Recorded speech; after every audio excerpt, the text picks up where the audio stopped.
the exams out of the 752,891 that were registered. And just to add on to what, Victor, you have covered in regards to the KCSE, is that this year an additional 17,393 candidates have qualified to join universities, have met the minimum requirements to join universities, that is C+ and above, and they constitute the total figure of those who have qualified is at 19% of this 747,000 figure that was recorded by the ministry. And this is a jump by 17,000 from 2019's KCSE exam, where they had a total of 143, they had a total of 125,747 candidates who qualified for university, and this year we have 143,000. So definitely our kids are doing better, and especially in light of COVID-19, all the challenges that was stacked against them, and they still did the best that they could with what they had. I think we can learn a lesson or two out of this, because chances are that students were forced to do extra work because 9 months were lost during that period, and most of them did not get access to internet, most of them did not get access to their teachers, so it was an individual's effort that they put. And when they went back to school, teachers also tried to make that extra effort, at least to bridge that gap that was lost. So it means that we can do it, whichever the situation, circumstances and hard moments make us even harder. Remember, to sharpen iron, first of all, you have to put it in some hot stuff. So get deeper into that hot stuff and you'll come out stronger. And they only had like about 2.5 months to actually prepare for this exams. So that's why I'm saying, whatever grade you got, man, celebrate that. Be proud of that. You did the best you could with what you had. So don't start wishing I got this or wishing I wish I had that. No, accept what you have, work with what you have. And you cannot all be the same. I remember I don't know if it was in 2019 where we had cases of students committing suicide because of the results that they got. We don't want such situations, man. You did the best that you could, and that's enough. Celebrate that, work with that. So you can read all about the KCSE from the front page through to page 9 of the Daily Nation. I don't know if you have anything more to add to that, Dee. Just before we move from the KCSE stories, I'd just like to run through different angles of that particular exam, and perhaps start from what the ministry raised, and this was in regards to the 652 girls who were expectant and they sat for the exam, just also giving the details of which particular counties topped that particular list. And this was yesterday while he was releasing the 2020 KCSE exam results. The CS mentioned that Bungoma County topped the list of expectant girls, and this is with 43 of them who were expectant, followed by Meru, which had 38, Nakuru 36, Kisii 36, while Nandi had 31, and he also attributed the high number of these cases to long school closure because of the COVID-19 pandemic there. And he also further on continued to say that as a ministry, they're looking for better ways to address this kind of issues. Remember, this was the first time where there are expectant girls sitting for the exams. Only that last year, the 2020 exam recorded the highest number because of that long 8-month break in which students were at home. But also the CS urged parents to be at the forefront of guiding children, as temptations of society might overwhelm some of them. So that is that in regards to those expectant girls who sat for the exam, but at least altogether they were able to sit for the exams, and they posted the results that they were able to post there. Again, also a different article just highlighting Nakuru school posting stunning results amid indiscipline cases, and this is how this particular school was able to post at least a total of 20 students scored A- and above, regardless of those indiscipline cases that were being recorded in that particular school. And this is the Anester Boys High School in Nakuru County. So it just means that regardless of what might be happening here and there, if you just put your mind to it, you can still be able to achieve what you need to achieve. And again, special needs candidates were not not left behind, and this is after 283 of them obtained a grade of C+ and above. This is out of 1,854 candidates. Again, also the ministry has been trying a lot to ensure that special needs students are well catered for and included.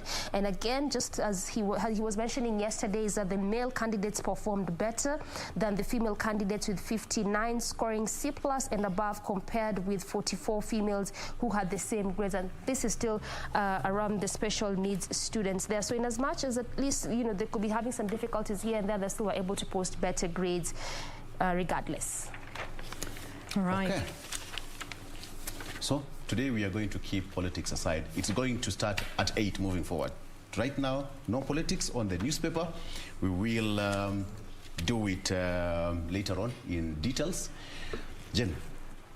Yes, but before we get to that segment where we get to talk about people and politics, in a bit I will be having a conversation around lupus, given May is Lupus Awareness Month. So we'll be speaking with Professor Omondi Oyo, who is the head of the Rheumatology Unit at Kenyatta National Hospital, to help us better understand what lupus is and what we need to know all about lupus. Victor. Absolutely. And later on at 8 a.m. I'll be joined by Dr. David Masanga. I'll be joined by Joseph Rotich as well as Joseph Simeka to talk on people and politics. And we have got so much to talk about, ranging from what happened in Senate last week, what's happening today, this week, and moving forward in the politics of this country.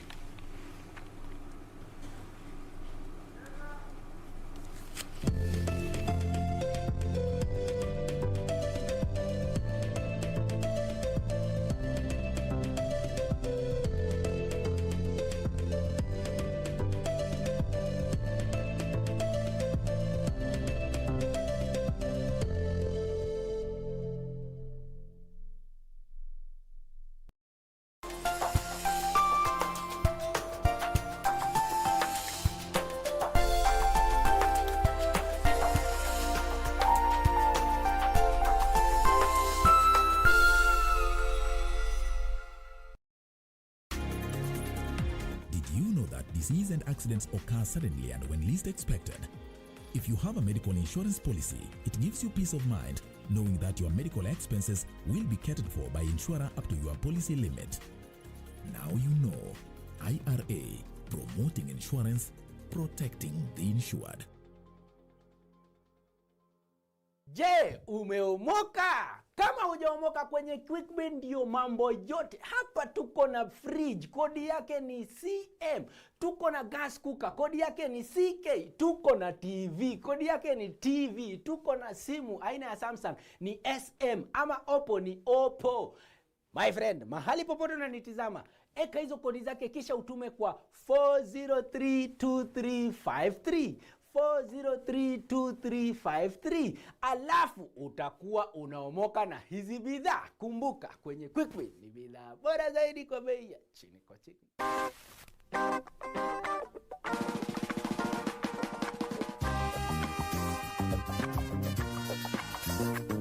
Unichukulie kwa mfano ndani ya matatu. Yaani mtu mzima na miaka zake, hizo miaka zote mtu ajui kujua kuandika noti tu peke yake. Kusoma kweli itasaidia. Nini nakusumbua na nini? Nauliza, new bwana? Don't you dare insult me, okay? Mama yetu.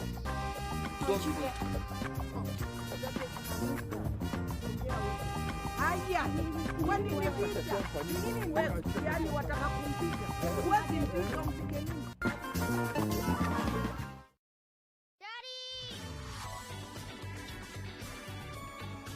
Daddy! I'm not his father. He's not my son. You've made a big mistake. I'm supposed to pick up as a girl in her late 20s. White skin, long legs, not a little kid like him. Answer me. Are you Xiaobai? Daddy, I'm Xiao. No, don't call me that.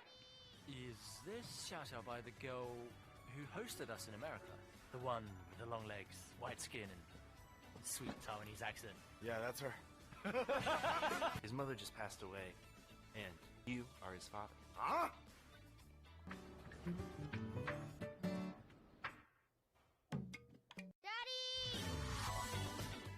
tonight on KBC Channel 1. Not interested in Horacio, but I think you're right. I'll make it clear. The only thing that I regret is that Jose will never know you're his father, and that Constanza's his stepsister. Constanza! Open up, Constanza, let's talk! No, Salvador. We already talked about this, didn't we? Please stop insisting what you want. Max, I'm going to have a baby. And you're its father.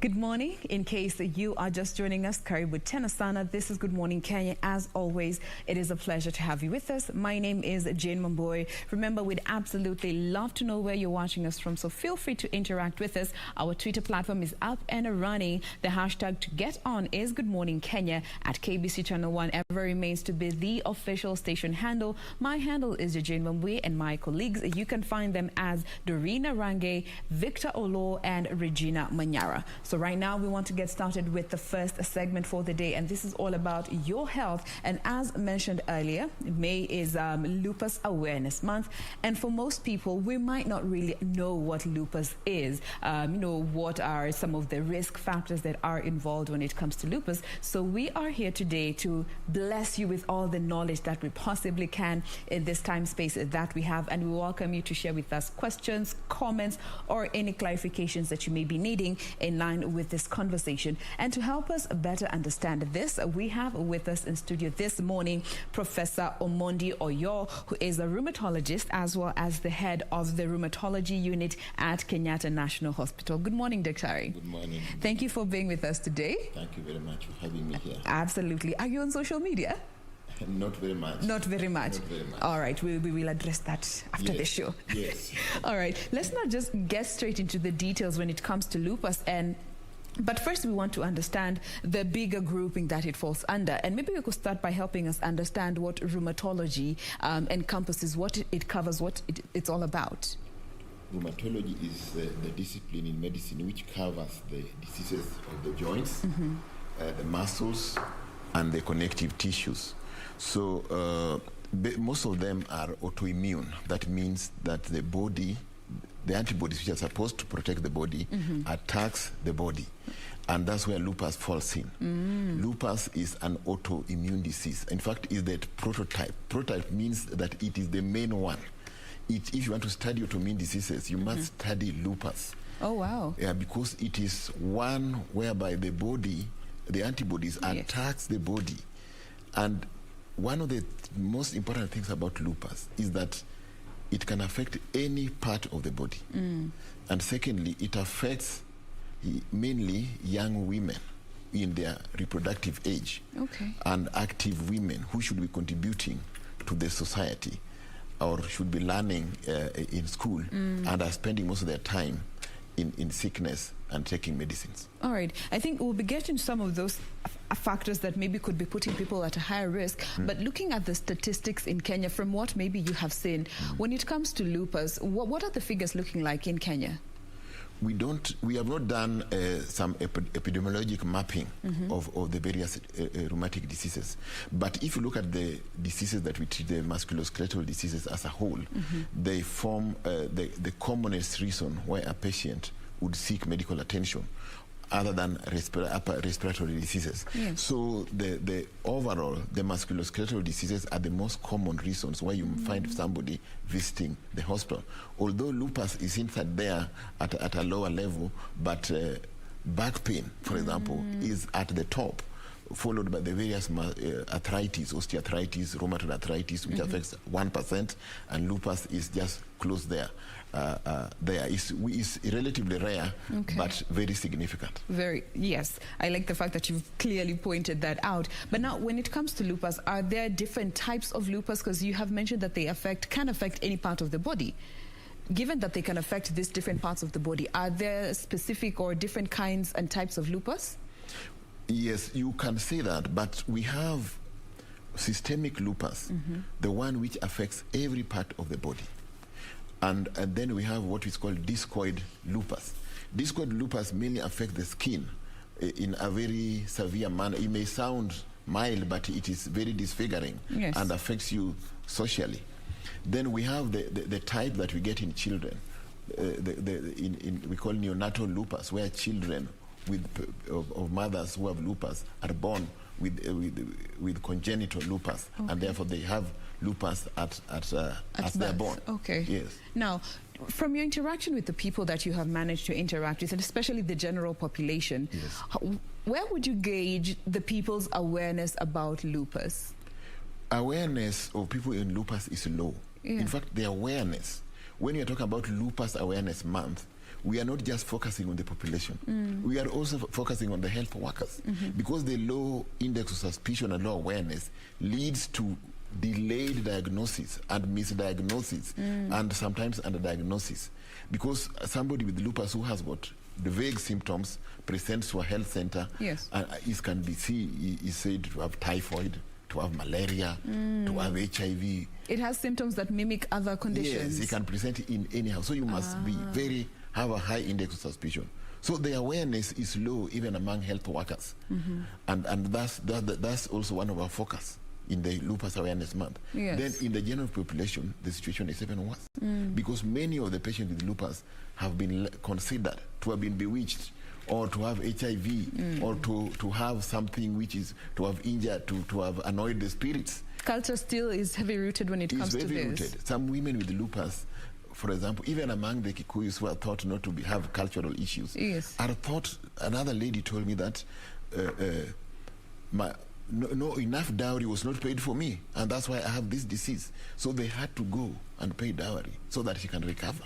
And so, you know, the knowledge is low, but the knowledge is low. But the problem is the perverted knowledge, disfiguring the knowledge to create another explanation for the condition. The misconceptions that are thriving in the open space. Maybe from a medical standing, how can we just try and redirect this conversation and get people on the right path when it comes to the correct information, especially about a condition like lupus that has been masqueraded under so many other taboo topics?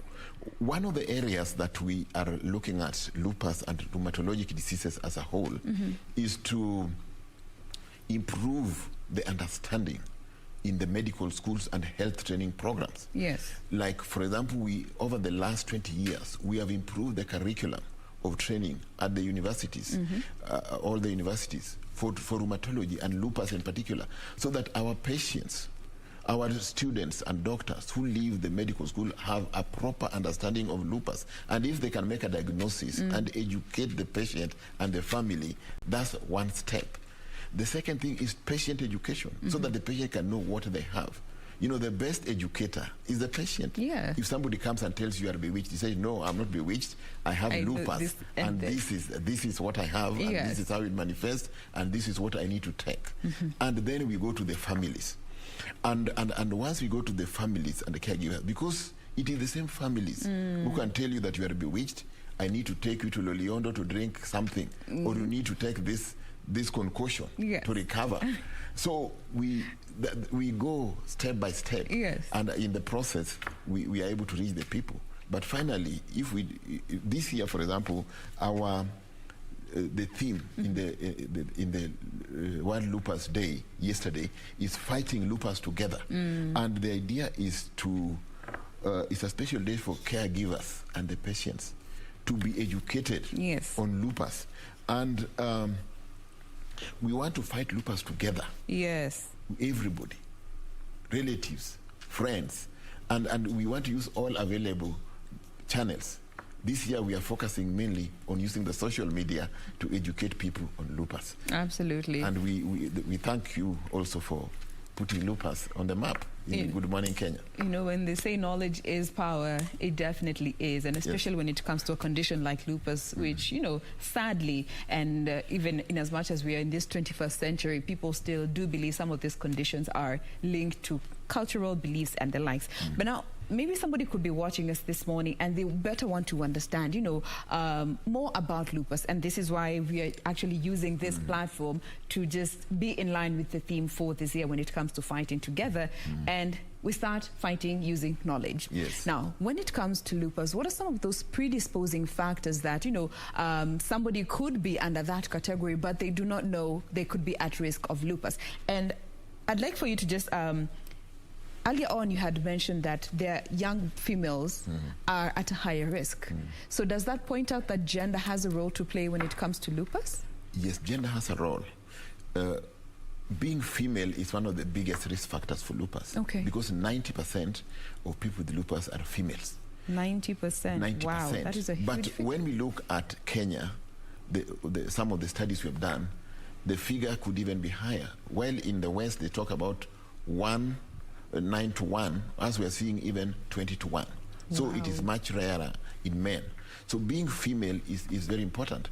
It is thought that the estrogen in females has a role, and that women, the women who develop that androgens, you know, the androgens, the male hormones, is somehow protective, and that the females who develop lupus are thought to have lower levels of the androgens. You know, men have got both male and female. Male and female hormones. Yes. Women also have got male and female hormones. Yes. But the proportion that you have is what predisposes you or protects you against lupus. So being female is crucial. Okay. Now, Yes. the fact that being female actually plays a huge role, there comes in the question of age. Yes, the age. Yes.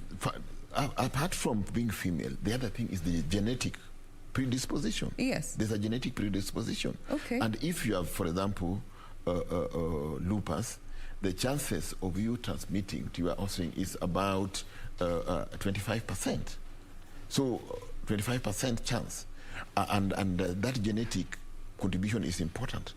Then being female comes next. Then when you are female, at puberty, that's one of the triggers of lupus. At puberty, or even immediately after childbirth, you can easily suddenly develop symptoms that you have never had before. So what group would you group this puberty and probably after having your first child, what age group have you found to be mostly affected?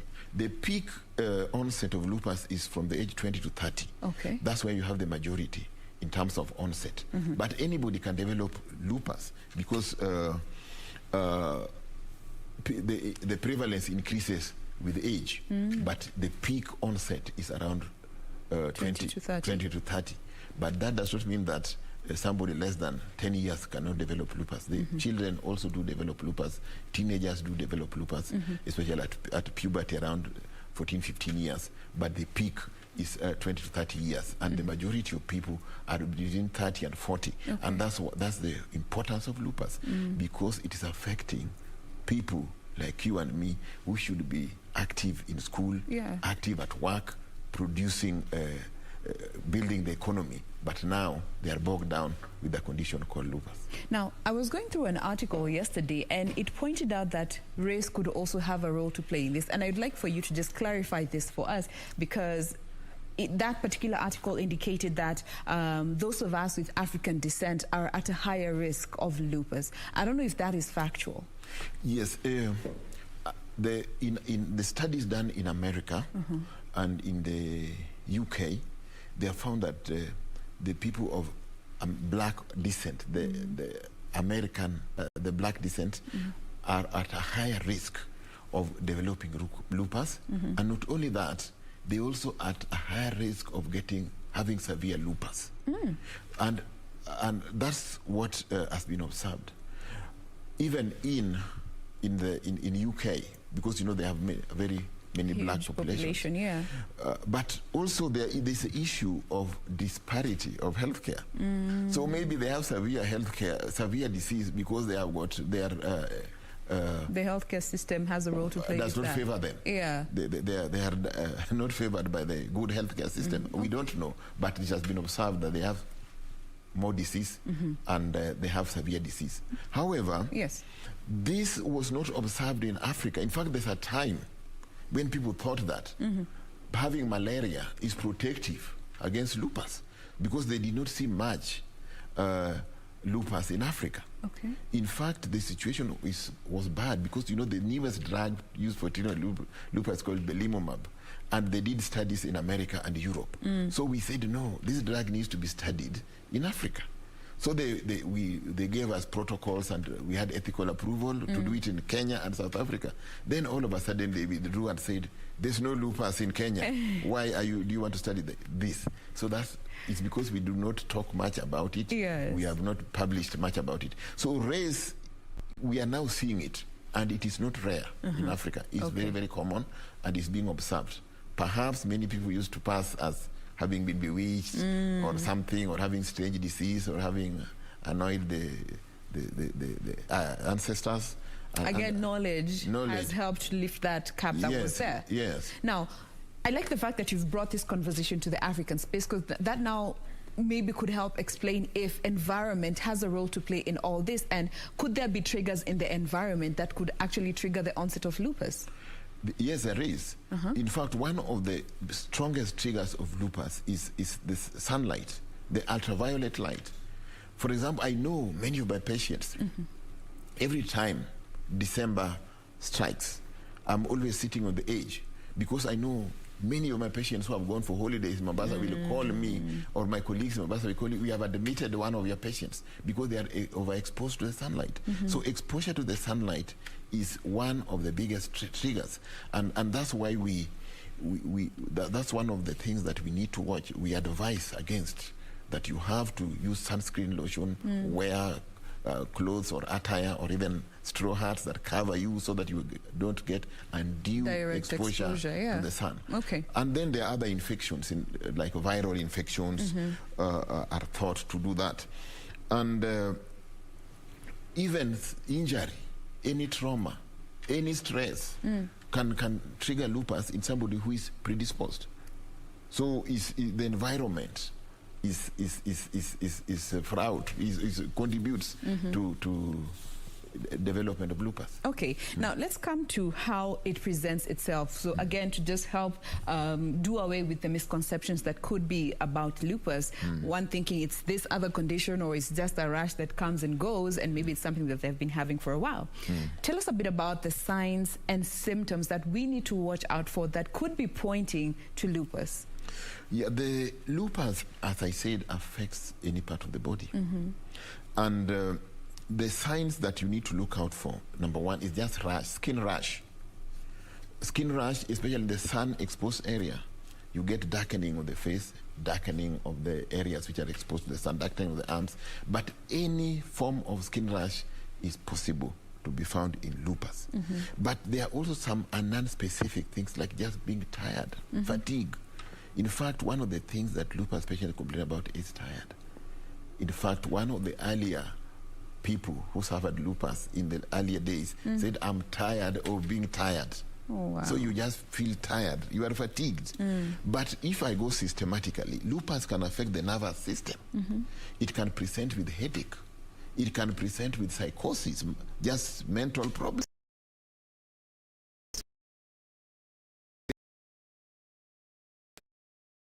Some of the nose in an unit, like I've been called severally, a patient admitted in a mental unit, then found to have fever inside there and have joint pains. Then I'm called, come and see this patient with mental problems and arthritis. Then I go there and I say, this is lupus. And you can find them there.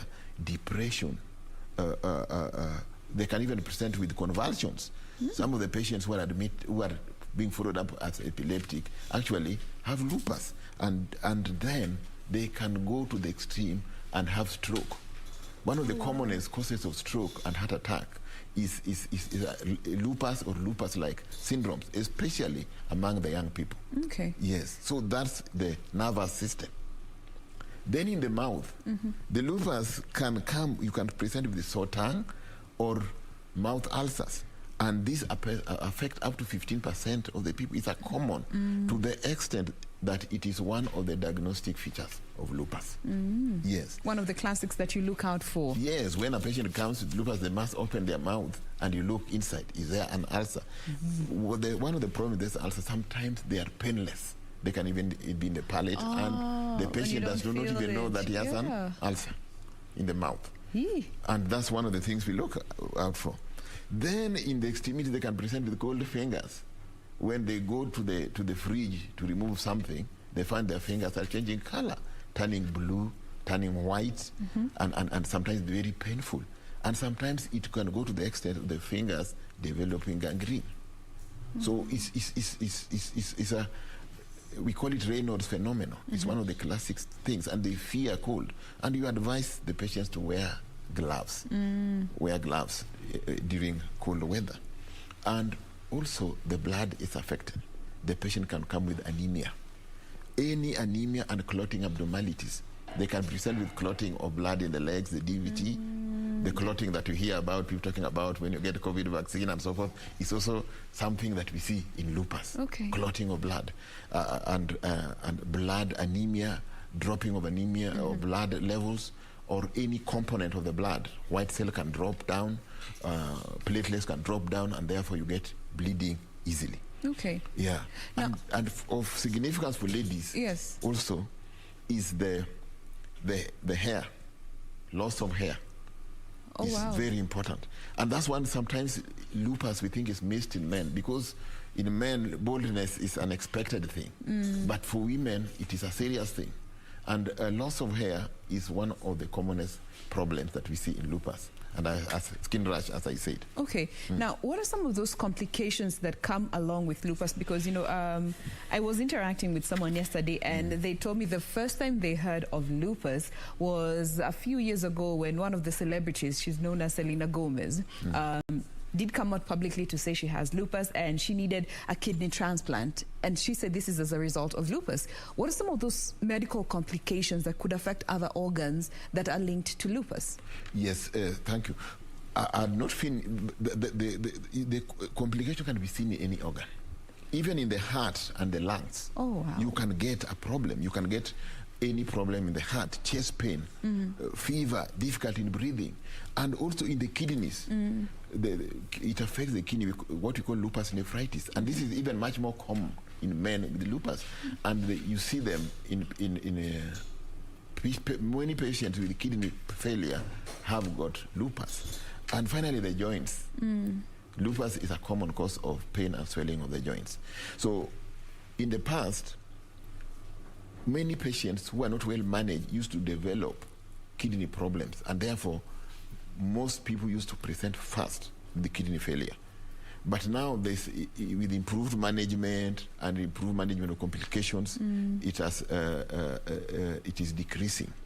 But kidney problem has been, for a long time, been the leading cause of even death in patients with lupus. But management of kidney problems has improved.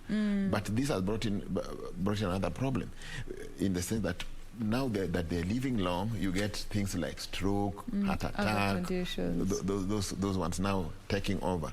But over and above everything, although they have high activity of the immune system, their immunity is low.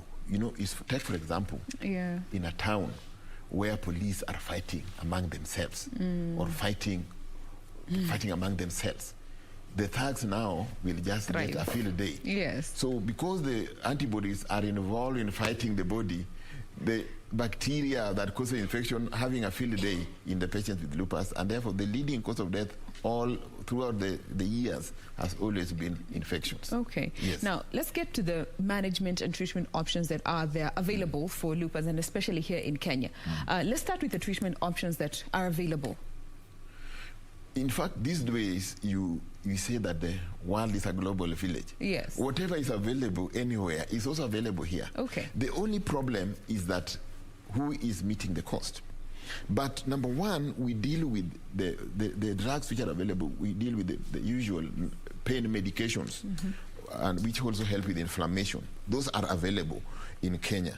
Then the steroids, which we use to reduce inflammation in the kidneys and the joints and other organs. You know, when they have severe disease, we use steroids to help them.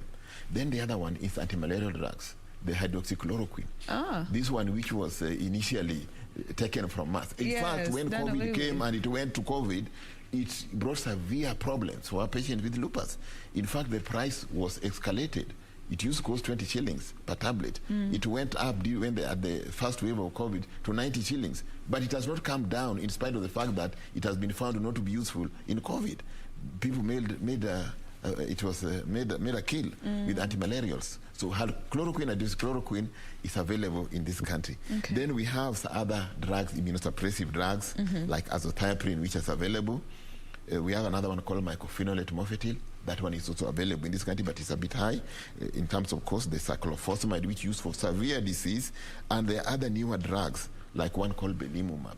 But the tragic thing in this country, for example, NHIF is ready to pay for free for patients with lupus when they get kidney failure. They meet for the cost of dialysis. But they are not ready to prevent kidney failure. We'd like to urge NHIF to prevent. Dialysis is an end thing. Why don't you prevent dialysis by covering patients with lupus comprehensively so that they don't have to reach before it gets dialysis? To kidney failure. It's like, for example, a medical scheme that is ready to meet funeral expenses but does not want to prevent death. Yes. Yeah, that's how we see NHIF when you talk about lupus and rheumatic conditions. All right, and maybe your call to action to, you know, from the ministry to our viewers this morning and anyone who might be at risk of lupus, what would be your message to them this morning? What are the basics that they need to understand about lupus and not wait until, you know, it's late, in as much as you might not have the information, but you can always take a step towards being your first line of defense? The first call to action is that we need to teach our medical students and workers raise their clinical acumen so that they're able to recognize lupus as early as possible. Number two, the counties need to invest in training health workers and establishing centers that are able to manage, diagnose and manage patients with lupus. Because one of the things that we manage lupus is a clinical evaluation, but also laboratory. The laboratories in many parts of this country are not equipped to make a diagnosis of lupus. That's a big problem. That's a big problem. Somebody has to come to Nairobi or Mombasa or even Kisumu to have a diagnosis of lupus. The test cannot be done in the counties, and that's what we need to improve on. And then some of these simple drugs are not available in the counties. But over and above that, if you have anything like loss of hair, joint pains, you should seek medical attention as soon as possible.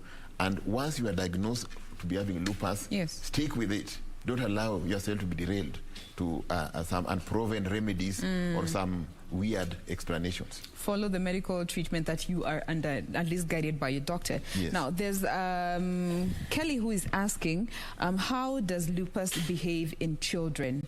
And especially just stemming from the point that you mentioned that there is neonatal lupus. Yeah, in neonatal lupus, there are certain antibodies. When a lady with lupus gets pregnant, there are certain antibodies that you look for in the lady called anti-Ro, anti-La. So those kind of women need to be followed up closely by the obstetrician and the rheumatologist. And then these antibodies can go to the baby and cause congenital heart block. And you are able to pick that you see a child whose heart is beating very slowly, and sometimes a child is developing heart failure even before they are born. So that's how they present. And when they are born, they have those classical rashes that you see. Okay. But the children with lupus, like 3, 4 years, 5 years, also present like adults, but they have more severe lupus, and the treatment is much more aggressive than in adults. Oh, wow. Yeah. All right. Thank you for that. So maybe if you do know a child or a mom who has lupus, and that by virtue of having lupus, the child could be at risk. So maybe they do need to ensure that they go for the antenatal clinics to just make sure that we protect the child before they get to that exposure rate. Now, that brings us to a close of this conversation. But again, we cannot finish this discussion without once again just taking this time to encourage people to get involved with this Lupus Awareness Month, look for as much resources as they can to empower themselves with knowledge about lupus for the general population. Thank you very much. Any message to the general population about Lupus Awareness Month? The Lupus Awareness Month, it's celebrated every 10th May every May, but 10th May is the Lupus Day, and this is to raise awareness. And we want to make lupus visible to the public by using the power of social media to educate the world about this autoimmune disease. Yes. And we want more greater research, more greater investment by the counties on lupus. You know, the revolution of health should give the counties room to make sure. It's not good to say that such a hospital is our county teaching and referral hospital when you cannot even manage lupus. They should make sure that they can manage conditions like lupus even in the counties. Absolutely. Thank you very much. All right, thank you so much.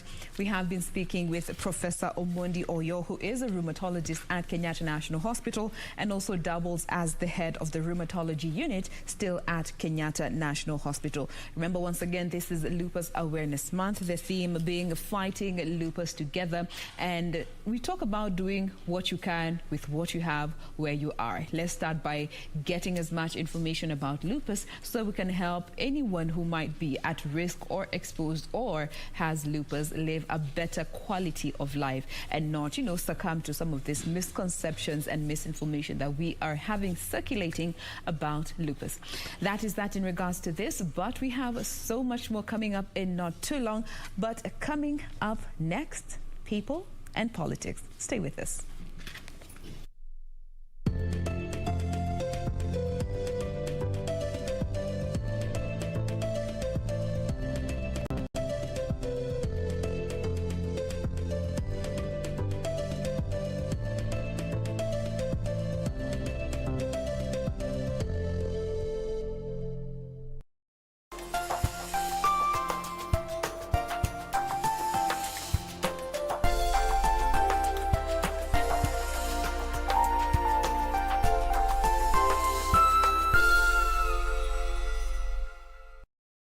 Je, umeomoka? Kama hujaomoka kwenye QuickBin ndio mambo yote. Hapa tuko na fridge, kodi yake ni CM.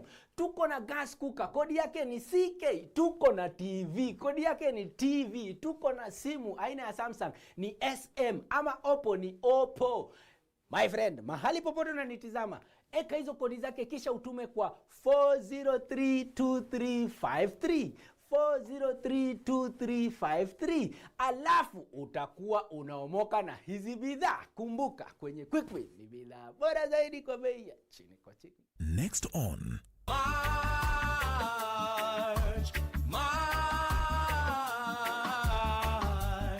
resist injustice. I'm moving much faster. When I make nothing stop me.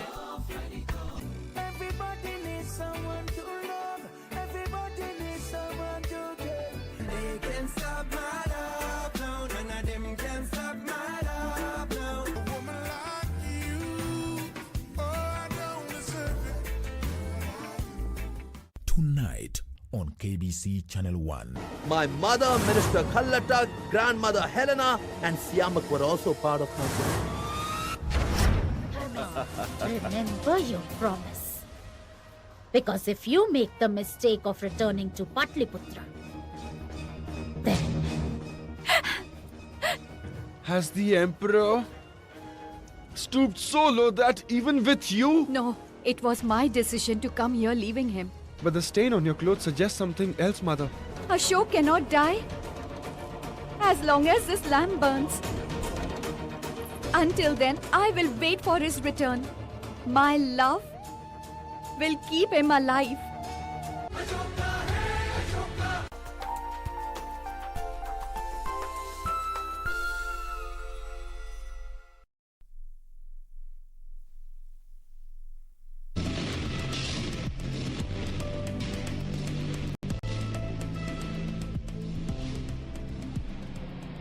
All right, so before we get to people in politics, again, a quick look on what is happening on our roads in terms of traffic. And just to remind you, we're still focusing on what is actually, or rather what is still happening right now. This is along Juja Road. That is still our focus, rather. And just try to see if at all things have changed or is the same as how it was. At least you can remember that earlier on it was green all through. There was barely any kind of traffic, just on some specific sections here and there where there was a bit of a gridlock, but still altogether manageable kind of traffic. And this is why we did not look at any alternative routes, at least as of then. But again, to begin from where the particular road begins, that is around the roundabout there. This is how it is looking like. At least right now, things have changed on that section as you get to branch off to Juja Road, as well as also branching off to the other side of Outer Ring as we head over to all those different roads which this particular major road branches off from. This is how it is looking like right now, green all throughout the entire roundabout. Again, just as I mentioned, it's just on some sections where there's a bit of a traffic, but at least altogether manageable kind of traffic. As well as on the other side, as you leave the roundabout, still coming through Juja Road, which is our focus again, green all through just from the roundabout as you head over to CBD. The beauty is that this is actually on both lanes. So again, like I mentioned, this is one of those roads where we really do not expect to see any heavy kind of gridlock, simply because there hasn't been a lot of ongoing road works.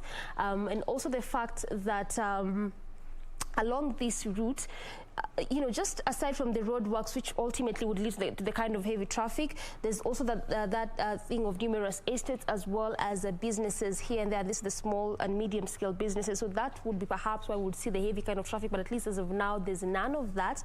This is, as you leave the roundabout, heading over to the CBD. Like I mentioned again, the beauty is that this is actually on both lanes. So on this specific one, when I'm talking about both lanes, just simply means as you leave the roundabout, coming through using Juja Road as you head over to City Center via the Pangani intersection, as well as leaving CBD, coming through the same way as you head over to the other side of the roundabout. And actually this continues all through. One of those areas where oftentimes you'd expect to see the heavy kind of traffic is especially around just next to the Moi Forces Academy on that section, but right now still none of that, moving at a swift pace all through. Where it begins to slightly build up, rather where the traffic begins to slightly build up, is just past that particular school before you get to the Easily First Avenue area. And this is actually in between, there, just in between the Moi Air Base as well as next to the Easily First Avenue there. That is just where traffic begins to slightly build up, but still manageable kind of traffic, hence that orange color, just in a slight section next to the Shell petrol station, which is also a bus terminus. That is where there's heavy kind of traffic, not moving at a standstill, but also it's because it's next to a bus terminus. That is why we are seeing that kind of gridlock there. But away from that, still coming through the same route, moving at a swift pace again around the roundabout, the Mlango roundabout. That is also where there's really heavy kind of traffic, and this is actually throughout the entire roundabout. Now, when we talked about roadworks, not being a lot of roadworks around this particular route, unlike many roads in which you've seen, this is just one of those areas where there had been a bit of ongoing road constructions just around this roundabout. In fact, this specific area. So this is how it is looking like again in terms of traffic. Also around the roundabout, they usually traffic police try to see how best they can control traffic. So again, it's really quite interesting to see the kind of gridlock that we're spotting, and not forgetting the fact that again along this route, just as you leave the roundabout, oftentimes is also a good alternative route, if I can mention. This is as you leave areas around Thika Super Highway, or if at all you are leaving the same area, which is Juja Road, branching off from the roundabout as you head over to Thika Road. So in terms of traffic, this is how it is looking like.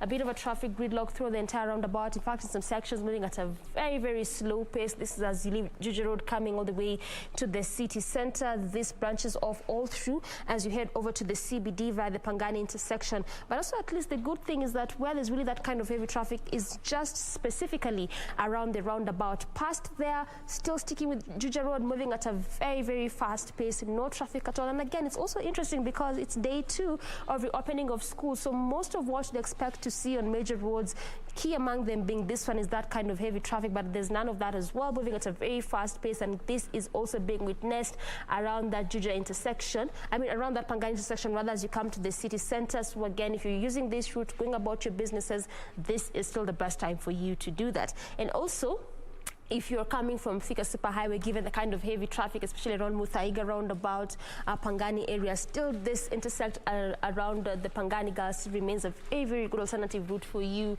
to use. So let's try and look at another alternative route for those coming from Juja Road. If at all you do not want to do with the traffic around the Mlango roundabout, given the fact that this is just still as how it was, this is the Eastleigh First Avenue. You can use that as one of your alternative route as you head over to the city center. And this is how it is looking like in terms of traffic, at least as of now, still focusing on what is happening along Juja Road, given that is our focus. It's Tuesday.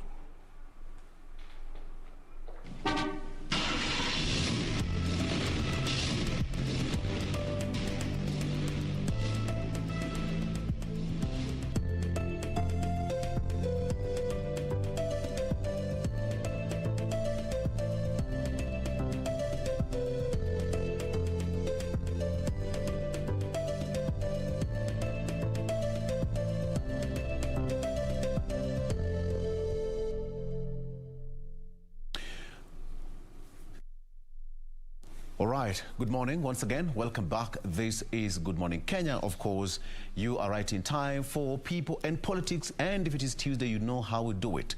After that, traffic update is now going to be an intense kind of debate for the next one out. So, and as always, we welcome your feedback, questions or comments, and we'll be sampling them during and at the tail end of this program. And with me, as always, I'm joined by one gentleman via Zoom. We have got Joseph Simeha. Good morning to see you once again. Joseph Simeha is going to be a good show. Good to see you. In studio, I have Dr. Rotich Joseph, who is also with me here in studio. And I also being joined by Dr. David Matsanga. I will tell you his other name that many people do not know, okay?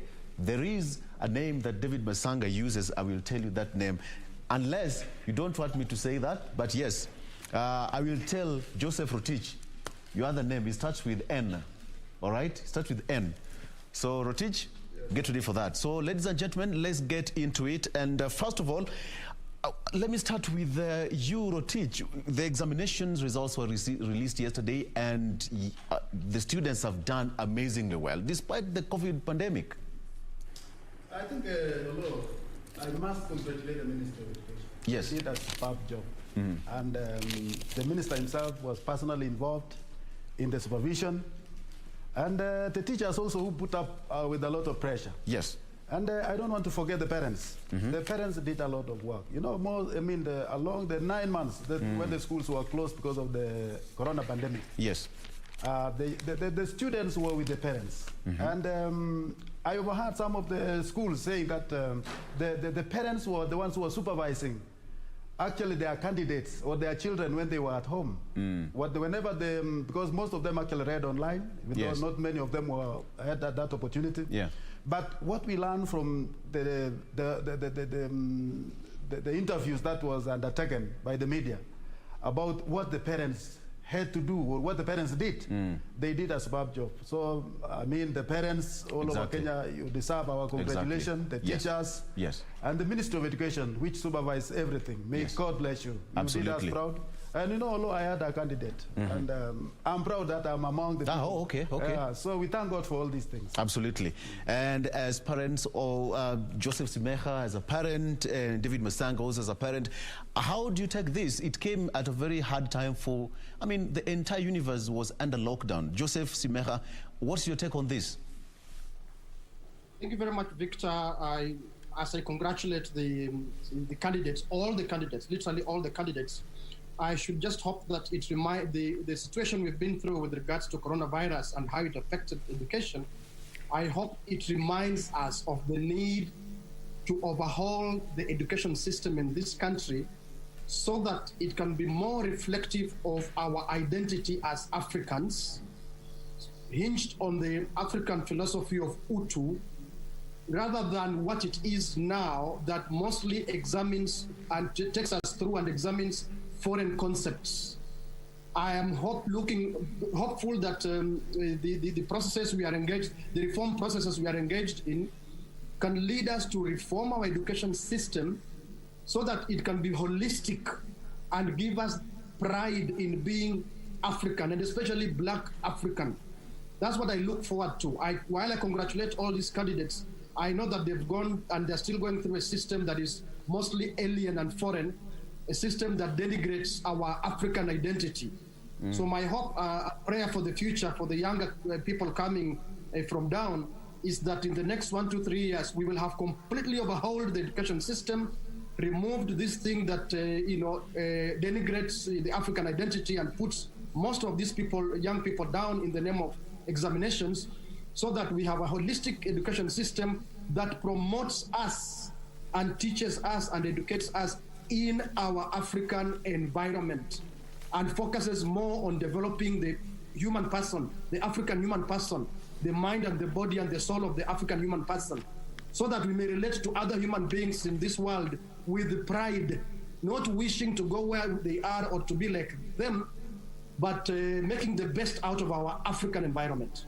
Absolutely, absolutely. And Dr. Masanga, it's a very, I mean, it was quite an intense kind of moment, and teachers went through hard times, students also went through hard times, getting to do online classes with hard moments, but still, they made it. But even as you answer that, boys still perform better than girls. Dr. Masanga? First of all, thank you very much. Good morning, Kenya. Good morning, our viewers, wherever you are in Kenya. Thank you. I am lucky, unlike Semeha and Dr. Rotich. My last born is 22 years old. She has just finished Cambridge University, and she went through the same system in the last year. It was a very difficult situation for her, but she's graduating in July. So I don't have problems of the results that you are talking about there. And although you talked about my full names are Dr. David Nyekorach Matsanga. Nyekorach Matsanga. You said it. You said it. It was going to be a surprise to Dr. Rotich, but anyway. It is not a secret. It is Dr. David Nyekorach Matsanga, son of soil, son of Africa. And Nyekorach in Luo means I don't have fitina with anybody. I don't have sina fitina from my back home. That are you sure? I was born around there. When Are you sure your name depicts what you're saying? Yes, my name depicts I don't have fitina, sina, nye, korach, no fitina. The rules across in Kenya can think differently, but the rules across in Uganda, Nyekorach means no fitina, Nyeko rach. I don't have any problem, no envy. I am a man who laughs through all the time. That's why God has kept me here at the age of 65. Absolutely. And I'm proud to be, I'm one of those who doesn't hide his age. There are some people who want to cut their age by even, dyeing their hair. I don't dye hair. I just leave it as it is. When it comes, it comes. Yes. So there you are, Onyango, Victor Oro. Coming back to the point, so that Rotich is now certified. And you can see Rotich in the studio laughing. You had told him about the name. It's not separate. That's my name. I like it so much. Yes. And about the students. Yes. I am very happy, and I agree with some my comrade from Vihiga. I don't know what he's still doing in Vihiga, but time will tell. I agree with him. When this pandemic has taught us one lesson, and I want Magoha to listen to me. He's an elder. He's a professor beyond us. Start a program in Africa, in Kenya, where you can look at the aggregate of the students. How are the students performing? Because the pandemic can strike any time. If you look at Britain, where we are now, the pandemic struck, but people went back to the files of the students? How were they doing their tutorials? How were they being, their tests? What is it? How has the student been? So a system, I agree with Semeka, the system must have an African orientation. Are we producing students who will not end up, who will not get any job anywhere? We should produce students, we should produce people from school, from universities, who are going to be hardworking tomorrow and bring out other ideas. So I agree. I want to thank all the candidates, the parents, the teachers who went through hard COVID situation. It was very difficult. It was very, very difficult even to do these exams. More so give Makoha the best of the best flowers. He has tried. The rate of theft has gone down. Cheating in exams have gone down. I've looked at your figures online. That is very good. And thank you very much, Kenyans. Let's hope this COVID will become endemic. Okay. And we continue with our studies. All right. We'll get into more details on that, Daktari. Simeha, just before I come back to Dr. Rotiche in studio, it's now obvious that most of the schools, the sub-county, the county schools and the extra county schools have actually performed, and most of them are public primary, secondary schools have performed better than the private counterparts. What do we read in all this? Again, thank you, Olo. The ideal, by the way, Olo, is that we should not be surprised when public schools perform well.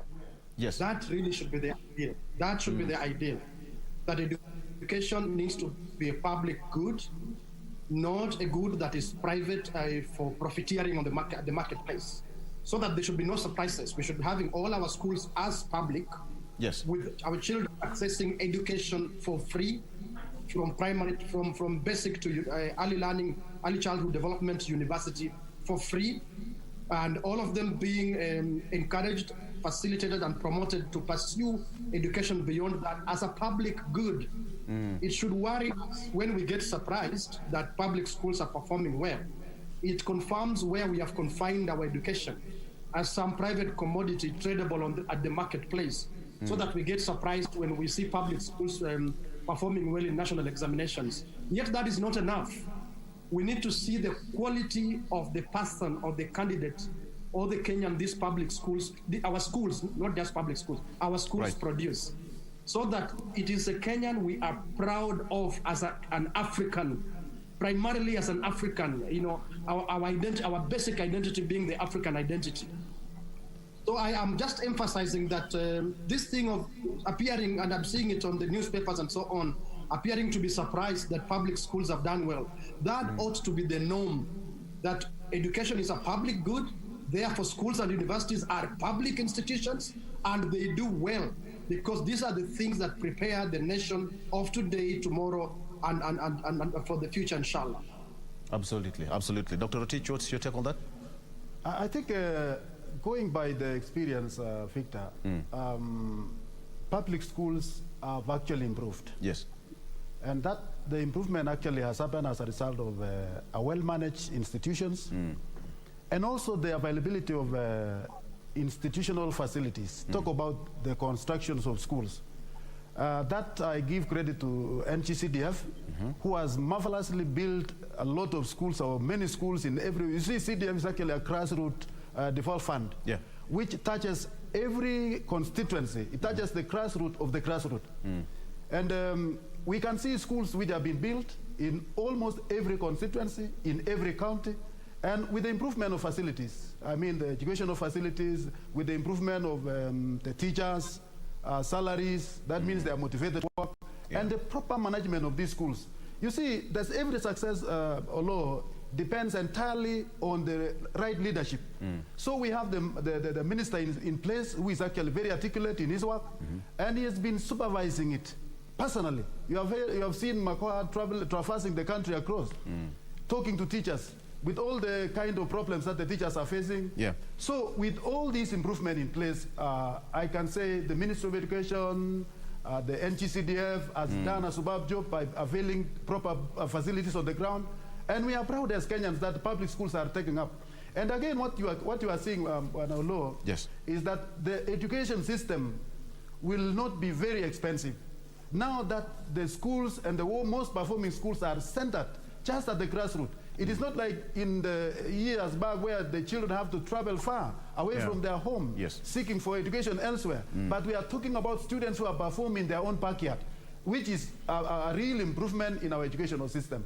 Kudos Ministry of Education, kudos the Waziri, and kudos NGCDF for the good work of creating facilities on the ground, enabling environment for our learners, and also availability of bursaries. Yeah.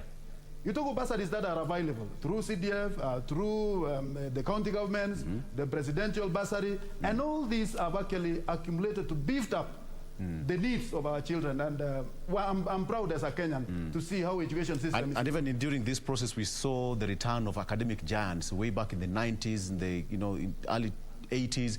They are back.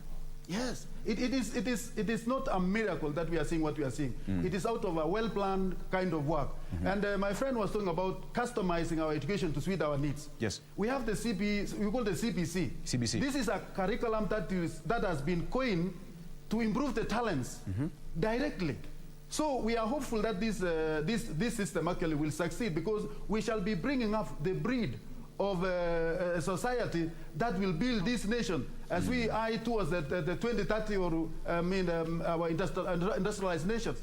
So as we are improving our education system, as we are planning our children towards the right quality education based on their skills and talents, I think we are heading a good direction as a country. Absolutely. Let me bring in Dr. Masanga here. Dr. Masanga, the result shows that boys performed better than girls in the examination, with 50.9% of boys and 49.9% of girls. What do you make of that, Dr. Well, there are several factors that affect the girls in performance.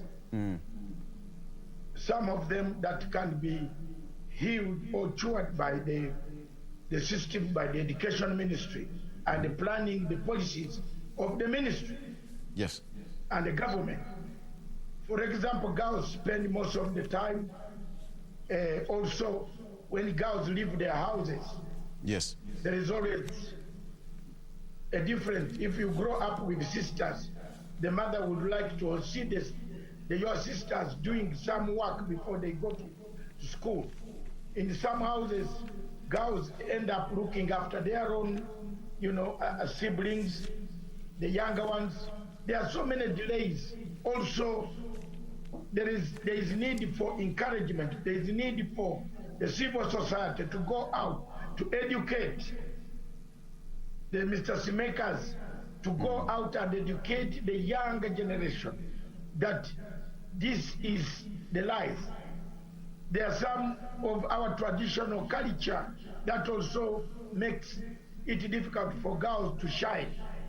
Some of the tribes, especially for us in my country, we have dealt a blow to some of the cultures, like any Karamoja, for example. Yes. Karamojongs today, we are at par with the rest of the country. So some of these cultures are still a setback to the younger ladies. So we must go out, the civil society, civic education, encouraging parents to take their children, take them on equal basis, and encourage them to go out. Also, girls to boys, there are so many impediments which some of them touch the lives of younger ladies. The rate of pregnancies, we must try to find a solution to the number of pregnancies that are coming up that retard.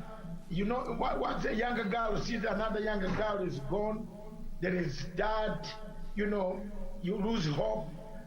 Let's work on those type of tactics. Let's put there punitive measures that people who go out, and I saw yesterday a lawyer friend of mine sending me a message that in Busia, there was somebody where they were doing changa, brew, local brew. I think, Mr. Baker, you heard that story. And then when the police came in, they found a 10-year-old girl. The mother had gone with her to do the brew, but left the girl on the scene. So the girls are taken as a precious commodities, but at the same time, if they are protected and not told to go to school, it could also bring out the bad grades. Okay. Another point which could bring the bad grades, briefly, is you know, there is that what can I say? Inferiority sort of complex. Inferiority complex. Yes, when you are in a school with boys tend to, you know, say what, you don't know anything. Bullying also can threaten girls not to do well in their schools, but overall it's not very far. If we can seal a few loopholes, Victor, the girls will come up. There are bright girls out there. They will come up if we give them good conditions. We give them sanitary towels, for example. Government should actually legalize sanitary towels. All right. For each mixed school. Yes. Okay, thank you, Dr. Masanga. Briefly, that Dr. Otich, you are also parents. I think it's just in 30 seconds so that we discuss about that, and then we ask this question: boys perform better than girls? I think to me it has been almost. I can say for this examination that took place, the KCBE. I mean, I think previously you have seen girls actually trouncing the boys. This was somehow balanced, but. I have been seeing of late, in everything, talk about even the boy child. It is most of the time, I mean, they are always disadvantaged lot. And we used to have this affirmative action of taking special cognizance that girls are a weaker sex and all this and that. But you see that position now is, it is overtaken by the time. Because girls are more stronger, they are more competitive, and they are more strong. So in this case, I think Kenyans should put now emphasis on how to help the boy child improve, because I think that's a forgotten part that we must do it. But of course, I want to tell you, there is no difference between a boy and a girl when it comes to academic. I used to be in a school where a girl was defeating me, and I was a hard-working fellow. So me, I've never seen a girl as a weaker sex. As far as the competition is concerned, when they are given the same environment, an enabling environment, both of them can perform well. So maybe, according to our culture, there must be, I mean, we could see some laxity among the boys, especially when it comes to their commitment to the education. But if that one is improved, they look at education positively, I'm expecting that there will be an equal competitive ground for both boys and girls. I don't see the difference. All right. Okay. All right. So on that end, I will come back to you, Dr. Simeha, in just a few. But before then, let's take a very short break. And when we come back, we are going to dig deeper and now straight dive into politics. Stick around.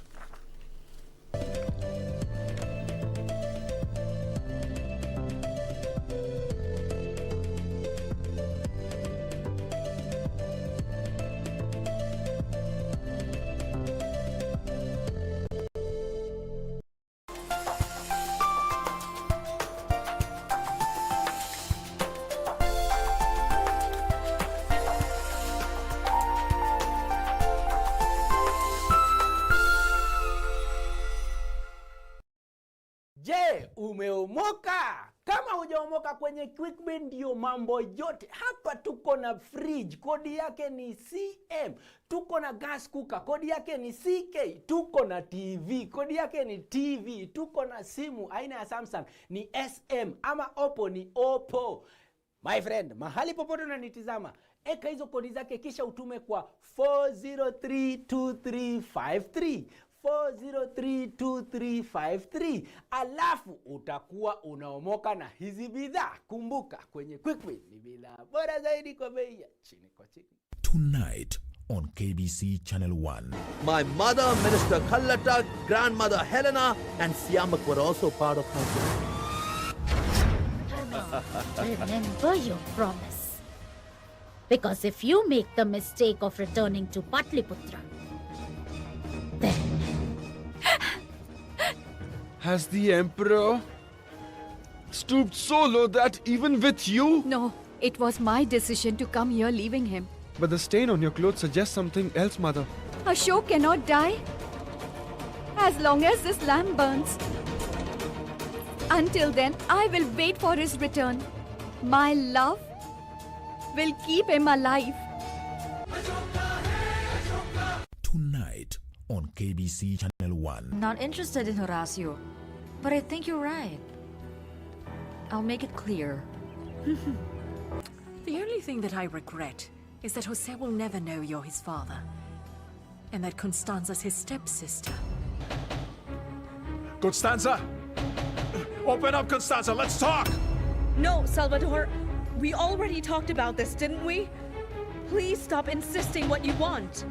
Max, I'm going to have a baby. And you're its father.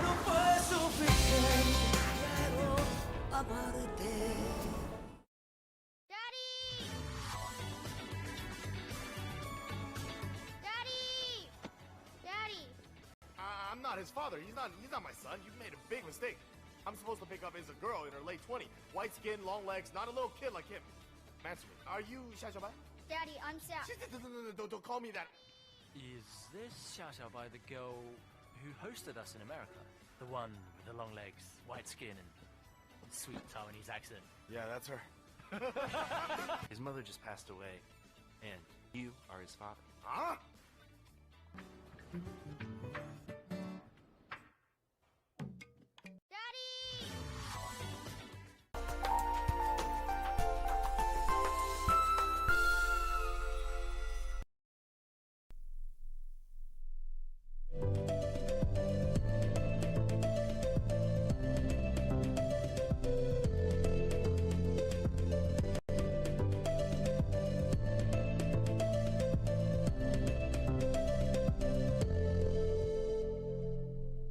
Welcome back. This is People in Politics, and we still continue with the discussion here. Now, let's get straight into the matters that affect you as a Kenyan, and let's talk about politics. And with me here is Dr. Joseph Rotich in studio. I have Dr. Joseph Simeha via Zoom, as well as Dr. David Masanga also joining me via Zoom. So let's just get this straight into the track. Joseph Simeha, if I may just bring you in now. We all saw what happened in Parliament last week, all right? And we talked about it here a week or so ago, and it all happened, as you all put it. What do you make of what happened in Parliament last week? Quickly, as a recap. Thank you. Let me, in fact, link it to the discussion we've just been having. Yes. A lot of these things you are observing are an output, an outcome, and even impact of our education system. Yes. If I may also link it to the story, and you'll see why I'm winding it this way. If I link it to the story that Dr. Masanga gave us of Chang'an and Busia, if our policymakers had gone through the right education system, nobody would ever criminalize Chang'an. Nobody would ever call Chang'an an illicit brew. Nobody would ever see things foreign as better than our own. Same way in the manner in which we behave in politics, my brother Olo. If we had gone through an education system that educates for culture, yes, in the whole of this BBI process, we would have seen a lot more honesty, even where we differ. And I'm not suggesting that we should agree on everything, but there's been a lot of duplicity, a lot of dishonesty, a lot of hypocrisy, a lot of undercutting each other, because of our culturalization, the education system we've gone through that teaches us that you profit through cheating, you profit through being a liar and cheating defrauding other people. We are all a product of that kind of education system and culture, and that's what you see in this BBI process. It was always going to happen, as we said it to you here, that Parliament was going to either have to reject or accept the BBI bill as is. And you saw people wondering, people who have been objecting to this and shouting it down publicly, whether for good reason or for bad reason, because as I said, we don't all have to agree. Yeah. But at the very minimum, we need to be honest. We need to be honest and say, look, I disagree with this and this aspect of this bill, but however, I support the overall, the concept, the principle, the spirit, but I disagree with the manner in which this has been done. I disagree with this content, but then overall I support, or the other way around. But you've seen a lot of duplicity, and it came out on the floor of Parliament.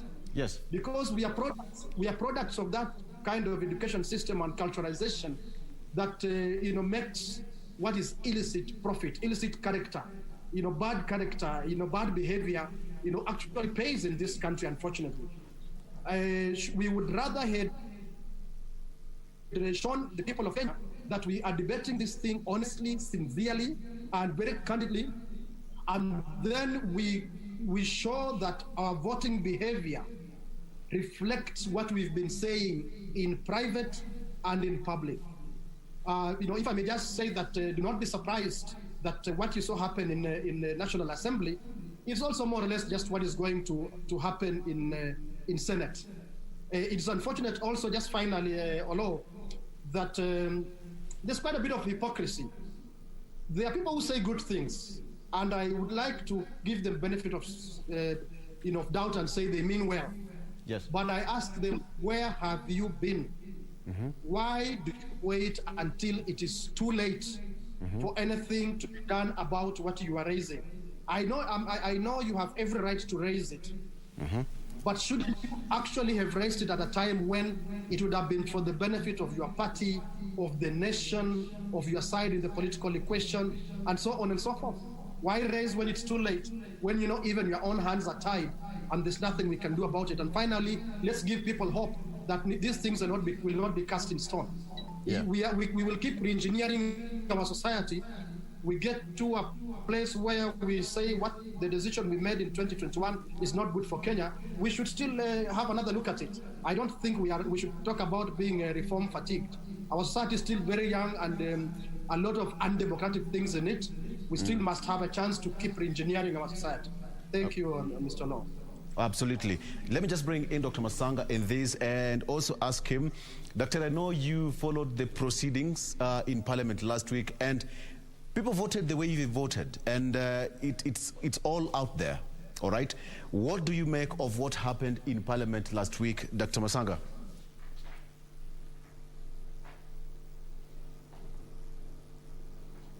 Unmute.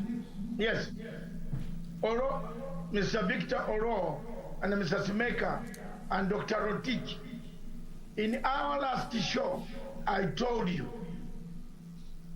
there is nothing supreme in your constitution,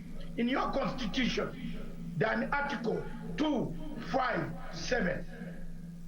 You can claim to be senior counsel, you have read barrister, whatever it is. There are two things in constitutionalism. And let me teach Orengo this, if he missed it from Nairobi University. Two things in constitutionalism. Implementation, key number one. Implementation. Proposal. Those two. And the initiative was proposed by the public. You wait when it comes back during the implementation stage in constitutionalism, governed under Article 257, is when you break the chicken and start cutting it. To say now, before we go further, the bill has come, the president has assented to the bill, it is back in the National Assembly, the referendum has been done, but there are things, at least my constitutional professor in London told me, London Guildhall University and Canterbury, there are things, Dr. Matanga, don't run, come back and say, yes, as Zemeka has said, this has happened, but we have a point. Timing is very important in political science. You can't wait up to the last minute. When the bill is about to go to the president, don't you say, but, excuse me, there is something which is wrong. You're a senior counsel. People who are shouting in the Senate today are senior counsels. Otiende is a senior counsel. Orengo is a senior counsel. Omogin is a senior counsel. Who else can do better in Kenya than those people? They have been advisors of Baba. They advised the former prime minister. They saw this thing coming. There is no way you can tell me that they leave the IEBC to do what they want. The parliament must suggest, must say, the people have said we want 72 constituencies. And yes, that's it. That's what the people want. 72 constituencies. Ad hocly, they could say here, one there, we shall get. But now the IEBC will sit down during the implementation. Yamin, Semeka, teach people, Baba. We went to school. You and I and Rotich, we went to school. If we behave like people who did not see the school, then we have a problem. When it comes to implementation, Chebukati now sits down and says, no, these are my proposals, and I am going to do this, I'm going to do that, I'm going to do that. Look at the way they wanted to shoot down the BBI. Chebukati comes in and says he was not consulted, yet he went before the committee.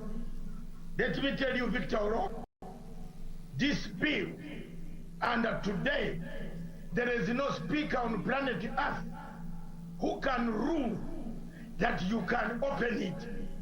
Impossible. Impossible. Impossible. Okay, on that note, let me... All right, okay, hold on. Please, don't mislead the people. No, but there is no speaker in the common sense. Even if you go to Angel Gabriel and ask the angel, please, he's the only angel near to us. Have you ever heard of another angel? He's the only one who came closer to us. Yes. Go and ask. He will tell you Article 257 does not allow you to touch the bill. Let it go, then it comes back, then you dance with it. Okay. But not to open it. So today in the Senate, I want to predict the BBI team taking it. Okay, before I ask Angel Gabriel about that, let me ask Dr. Rotich here, what is his stand? You've heard what Dr. Masanga has talked about, Article 257, all right? The proposal and the implementation. What is your take?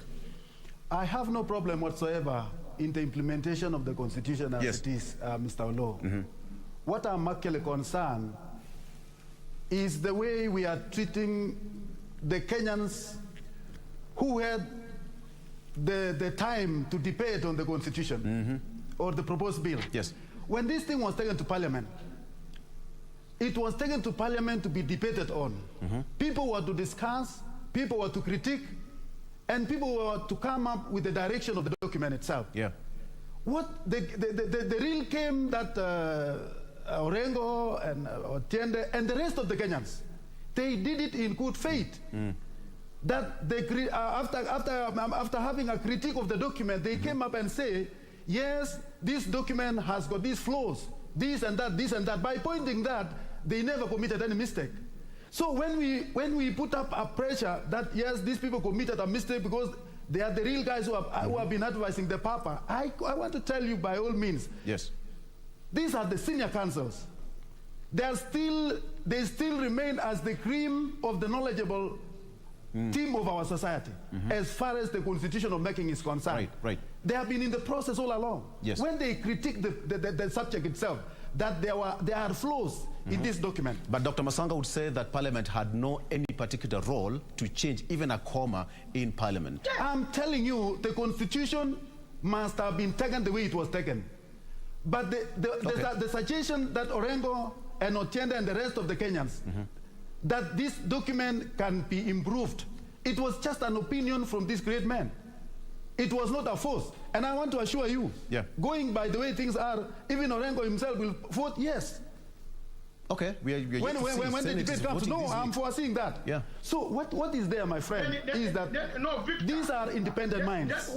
Okay, hold on, Masanga. These are independent minds. Hold on, Masanga. Yes. And it is not only Orengo. Masanga, I'll come back to you. It is not only Otiende who raised up the whole thing. Continue, yes.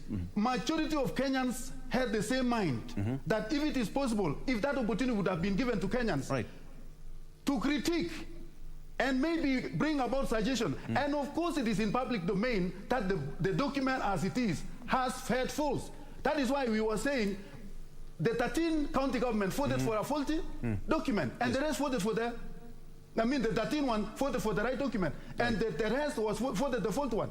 Now in this case, in any civilized mind, what comes into your mind when you look at that, yes, your document is not as good as what we anticipated. Yeah. So in this case, for these good brains to think that we can do a better job than what was done, it is not a wrong thing. It is democracy. Yes, the Constitution says you cannot alter even a dot. We have no problem with that. Yes, the Constitution says that even they themselves, they ask, are we parliaments, be it the Senate, be it the National Assembly, or even be it the county government or whatever assemblies, are we only being used as conveyor belts, rubber stamps, and we just sit back? Then why was it that the document is still in parliament, is still in the Senate?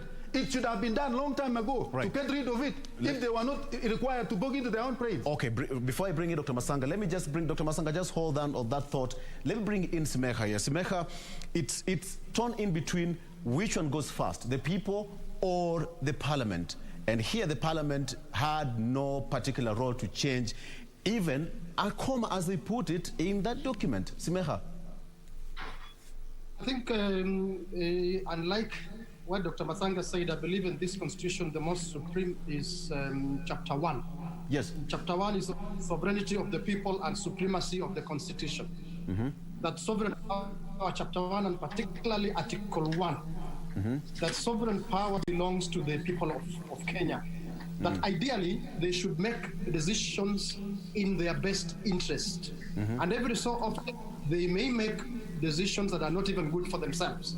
Yeah. But once they make these decisions, hopefully in a fair environment, through fair processes, following procedure that we have laid down, following the law, when they've made these decisions, we should all respect them, unless, as has been said on your show several times, the same people again go back and change them, those decisions, either directly or through their representatives. So for now, unfortunately, be it as it may, the requirement for a popular initiative is just that. The role Parliament was given was to ventilate on it, bring out these issues, and I absolutely agree with Dr. Rotich that parliamentarians have a right to point out what is wrong with anything that comes before the floor of the House, either in committees or the floor or in the chamber. In the debating chamber. Parliamentarians have every right, but they do not have a right to purport to want to interpret the Constitution in a manner that suits what they think is more important than anything else. Much as I agree with them, I've told you here, I agree with them in terms of substance. Yes. But if they want interpretation of the Constitution, particularly on how a bill from a popular initiative should be treated, that they should leave it to the High Court. It's not for them to interpret and say this is constitutional, this is unconstitutional. They may give an opinion, but they cannot make a finding. And I repeat, although that I agree with several aspects in substance of the things that have been raised by Senator Orengo, Omogeni, and my friend Otiende, I absolutely agree with the substance. But in terms of procedure, I fault their approach. It would have been very helpful to their own party if they had brought these things earlier, if they'd brought up these things, and this I'm just responding to what Dr. Rotich is saying. Yes. Sometimes you can say very good stuff, very fantastic stuff, but too late, it will not help anybody. Well, it may educate us, and we may use this stuff for the future. So let us not get frenzied and too excited. Let us accept this education they've given us and say that, inshallah, for those who will be there, we use it to continue working on reforming our society in future. And then finally, constitutions are not made by and for lawyers alone. We cannot reduce constitutions to be about the law and lawyers. They are for all of us.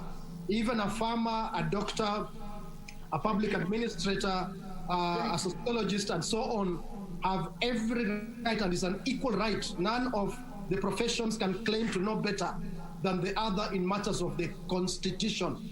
Right. They're not just legal documents. They are much more than legal documents. So right now where we are in a political process. Let's just understand that. We are in a political phase. It is to do with the negotiation, how you communicate with people. And this gentleman could have said these things perhaps in a slightly more different way, and these things would have been received better, knowing that we are in a political context. I should hope that that is what will be understood, so that we, out of anger, we don't lose the good things they've brought up. We keep them with the purpose of using these things and many others that others have not had an opportunity to bring up to improve our society in the near future. All right. Let me just bring in Dr. Masanga here. Dr. Masanga, even as you're going to respond briefly on that, let me just ask you this question. We saw what MPs allied to Deputy President William Ruto and the Tanga Tanga wing of the movement voted, most particularly Kimani Ngunjiri of Bahati. Did you expect that? And should that worry Deputy President William Ruto? First of all, let me go back to Dr. Rotich. Yes, briefly. And I tell him that the Constitution is not only the lawyers. Dr. Rotich, even you who studied finance, you have a right to interpret the Constitution. Right. Please, it's not the only lawyers, sir. And don't give these people a lot of mileage. They have failed here. As Semeha says, they had the time to change this thing. They had the time to talk to Raila. They didn't. They waited to ambush. I don't want to say something here which I know why Orengo is doing so. No, I don't want to say it. Please but let me come to this question. It is a people's initiative. And Semeha, please get this today. There is a difference between a parliamentary initiative and a people's initiative. Period. You have cited the overall Constitution chapter here of the people. They are sovereign. The people have decided. You have no right single-handedly, whether you have 200 degrees of law, to sit in a chamber and start discussing what the people initiative they have voted for, written 4 million signatures.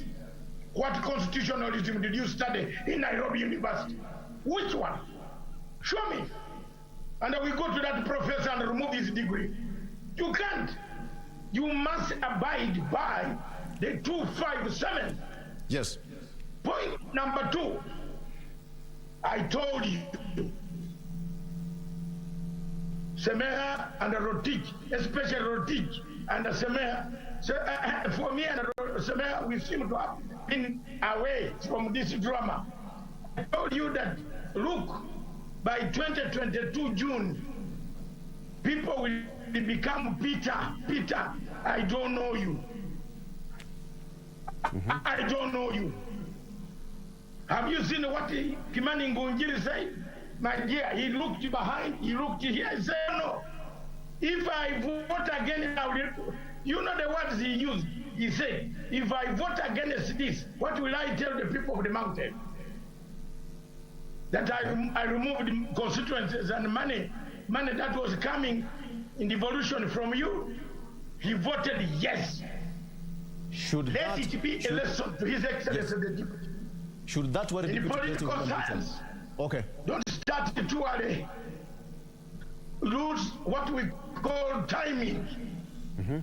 Timing is important. You started too early. Be opened. Your belly is going to be opened, kabisa. By the time you reach May next year, when Eskimo, if you are fighting the government, it will be opened. These MPs, and I assure you, there is nobody in Nyoro will win a constituency in Mount Kenya and come to parliament. Impossible. I'm still here. God help me to witness this.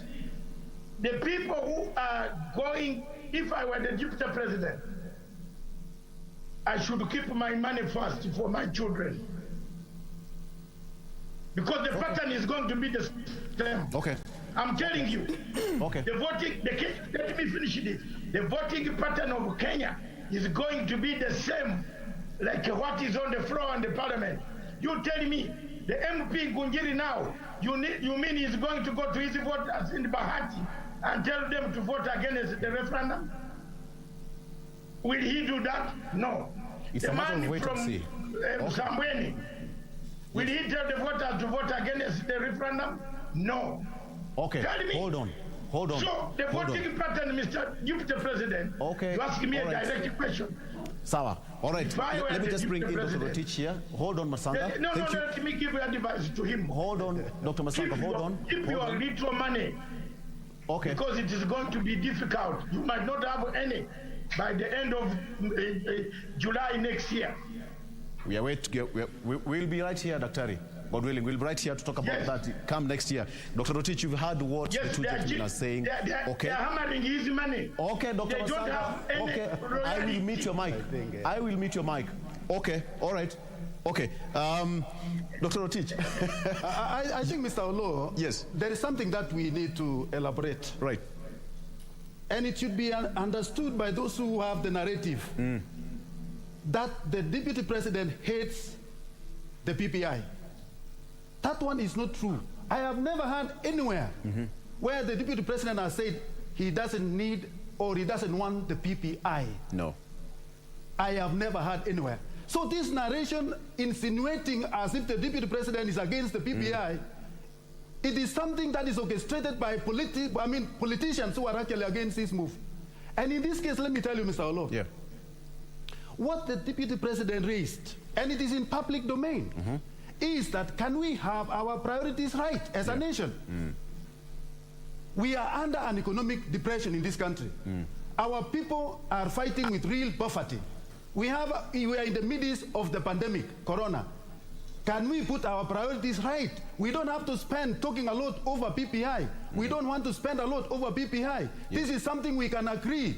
This is something we can table. We agree on whatever the content it should be. That is why he was propagating for a non-contested referendum. Right. What was the issue? A non-contested referendum is a referendum that could have been free from politics. But people who are prone to politics, they want to entice and bring on board everything to do with politics. To portray as if the deputy president hates the PPI. That is not, and it has never been. No. What the deputy said, can we put our priorities right? What are our priorities as a nation? Is it to spend on the PPI or to spend in saving the lives of the people during the Corona pandemic? Those are his concerns. If we could agree on and say this is our document, this is how it looks like, and we move on without a non-contestation, we would be a free country. But now let me ask you this one. Let me ask you this one. What's now the essence of having a referendum if it's non-contested? There was no need for referendum, and there was no need for if there was no contestation, we were going to have a document without really spending in it. That was his mind. Okay, great. And let me tell you, thank you. I have also seen in some quarters some people propagating the same. You saw after the passing of the PPI in Parliament, yes, some leaders came up and said, "Yo, no, we have seen, we have the numbers, we are strong. We can even go further and impeach the deputy president." I mean, was it a contest between PPI and the deputy president, or it was a contest of the PPI to be passed to the referendum? I mean, that is the bottom line. It is a question that we must, the provocators, those who are against the deputy president, they should not bring in these issues. They are open. Kenyans are not cows. They know and they mean well for this country. So this is an issue that Kenyans must understand. Okay, let me ask you this. Before I go to Simeha, let me ask you this question. Senate resumes sittings today. Yes. They are going to debate it this week, and God willing, they are also going to vote. Are we likely to see a repeat of what happened in Parliament last year? It can even be more than what we saw. How? Many will vote. How? In terms of numbers? It is not about the numbers. I mean, Kenyans are not contesting against this personality and the other one. Kenyans are voting for a document that is their document. So in this case, since the public will have the final say, since Kenyans will have the final say, And we have experience in this country whereby when you do something that is anti-state, the next day you will be followed. So why should I be followed? I have to protect my bread. So what I have, let it go. Let the public decide. So I believe they will vote even more unanimous than what we witnessed in the National Assembly. Absolutely. Let me just bring in Simeha here. Joseph, you've heard what the two gentlemen are talking about. Senate starts its sittings today, and we are likely to see even them debating about the document and ultimately having a vote on it. What do we expect? Or what should we expect? Thank you, Mr. Law. In spite of the inadequacies and the mischief that has played out in the contents of the BBI constitutional amendment bill, I expect the Senate will highlight some of these things, but then still go ahead and approve of it, so that they can make way for it to go to a referendum. To speak about a non-contested referendum, I think that is an oxymoron. A referendum is necessarily a process through which people make decisions, and the purpose of a decision-making process like that is to allow for contesting decisions, to allow for people to test what really is priority and what is not priority. So I agree with Rotich. It is true that the Honorable Deputy President has been talking about prioritization, and he's been saying that BBI is not a priority. In fact, it has derailed Jubilee government's agenda.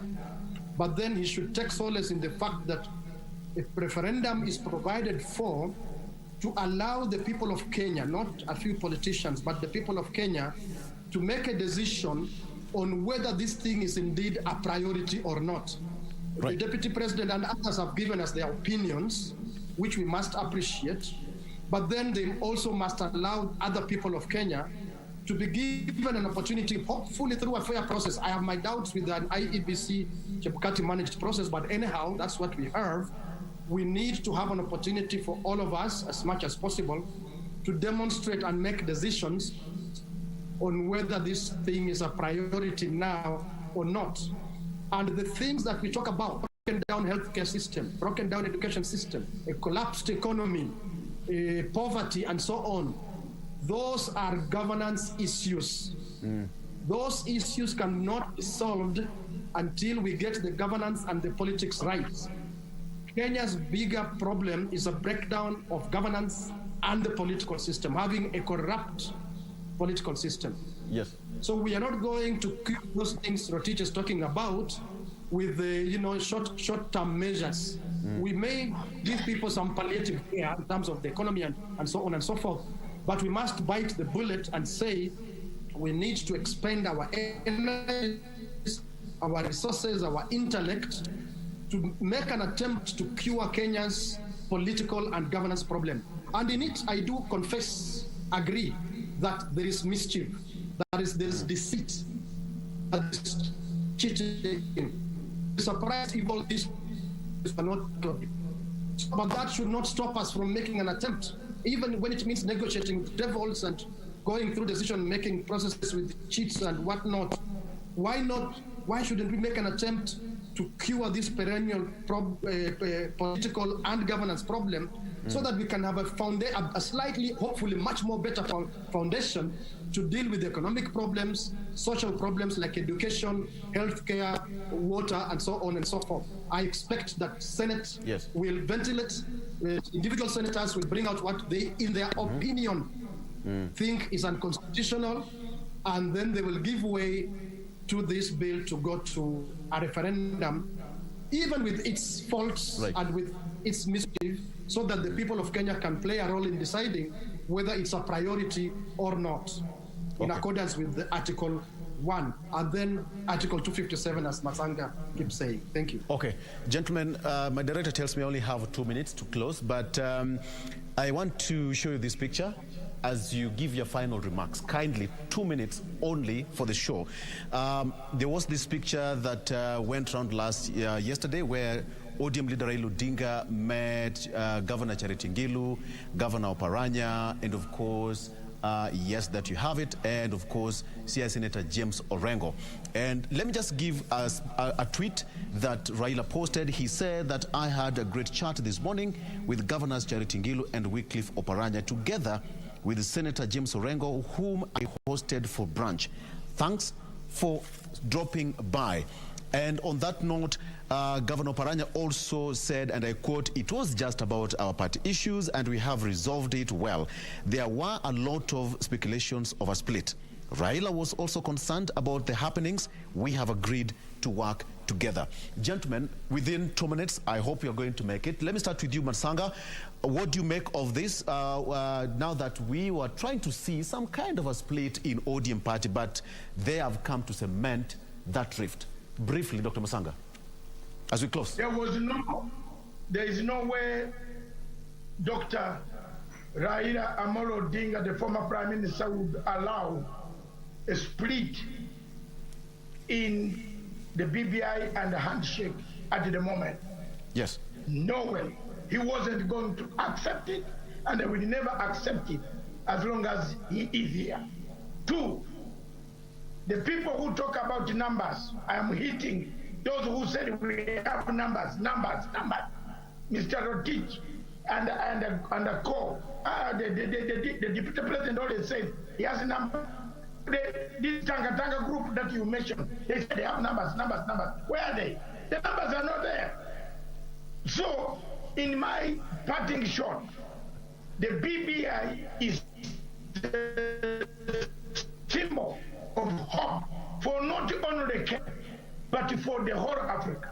You don't know how many countries in Africa are looking at the BBI model of Kenya, including my own country, Victor Oro. I'm telling you, we are telling the younger man there to go and shake the hand, and we live together and go on and wait.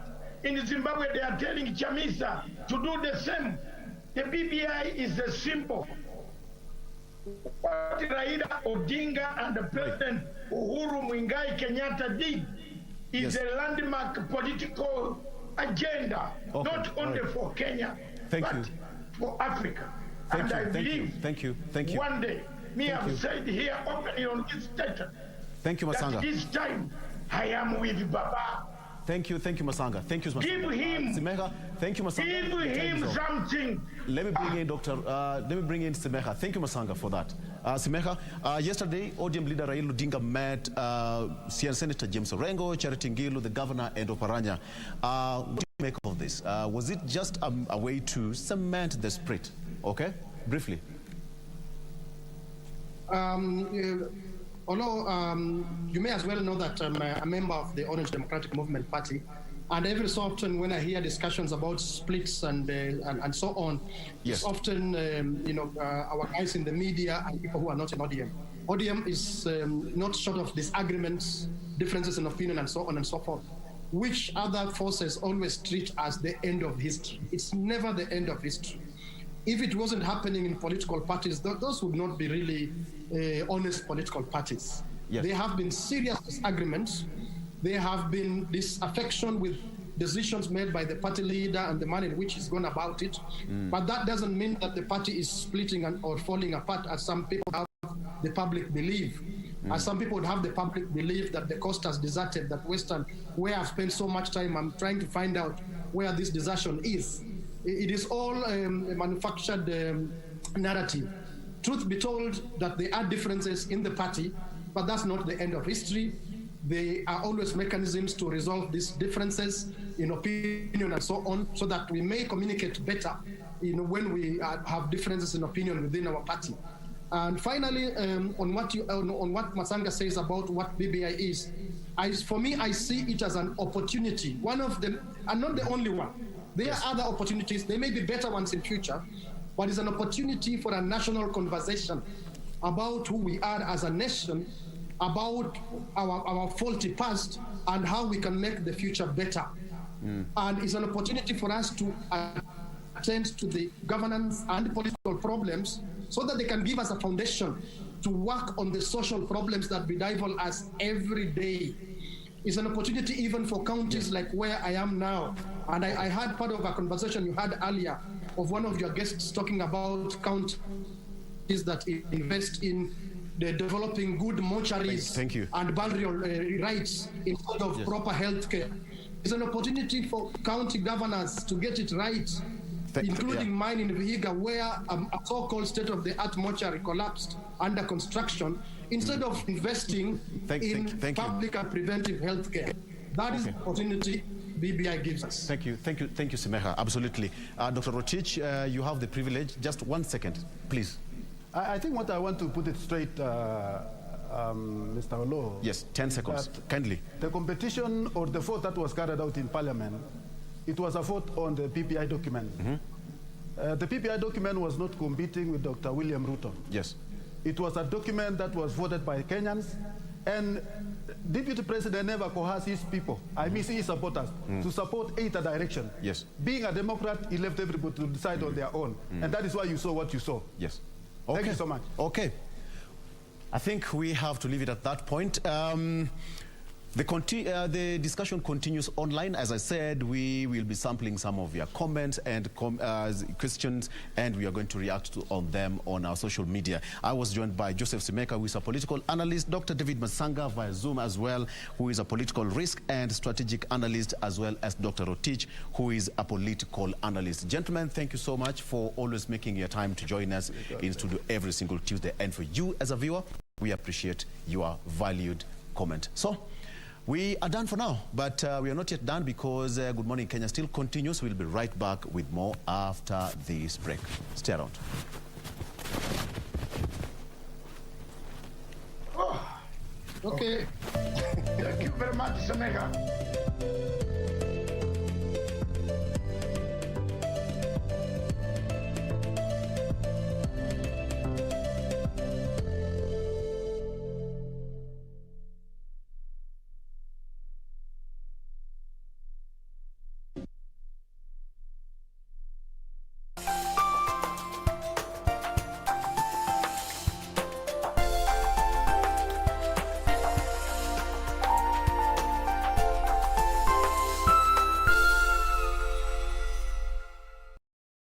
Je, umeomoka? Kama hujaomoka kwenye QuickBin ndio mambo yote. Hapa tuko na fridge, kodi yake ni CM.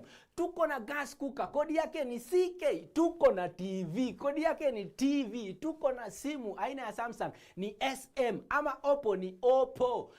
My friend, mahali popote unanitizama, eka hizo kodi zake kisha utume kwa 4032353. 4032353, alafu utakuwa unaomoka na hizi bidhaa. Kumbuka, kwenye QuickBin ni bidhaa bora zaidi kwa bei ya chini kwa chini. Tonight on KBC Channel 1. My mother, Minister Kallata, grandmother Helena, and Siamak were also part of my Remember your promise. Because if you make the mistake of returning to Patliputra, then... Has the Emperor stooped so low that even with you? No, it was my decision to come here leaving him. But the stain on your clothes suggests something else, Mother. Ashok cannot die as long as this lamp burns. Until then, I will wait for his return. My love will keep him alive. Tonight on KBC Channel 1. Not interested in Horacio, but I think you're right. I'll make it clear.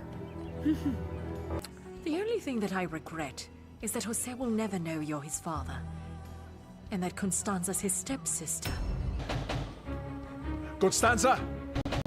Open up, Constanza, let's talk! No, Salvador. We already talked about this, didn't we? Please stop insisting what you want. Max, I'm going to have a baby. And you're its father.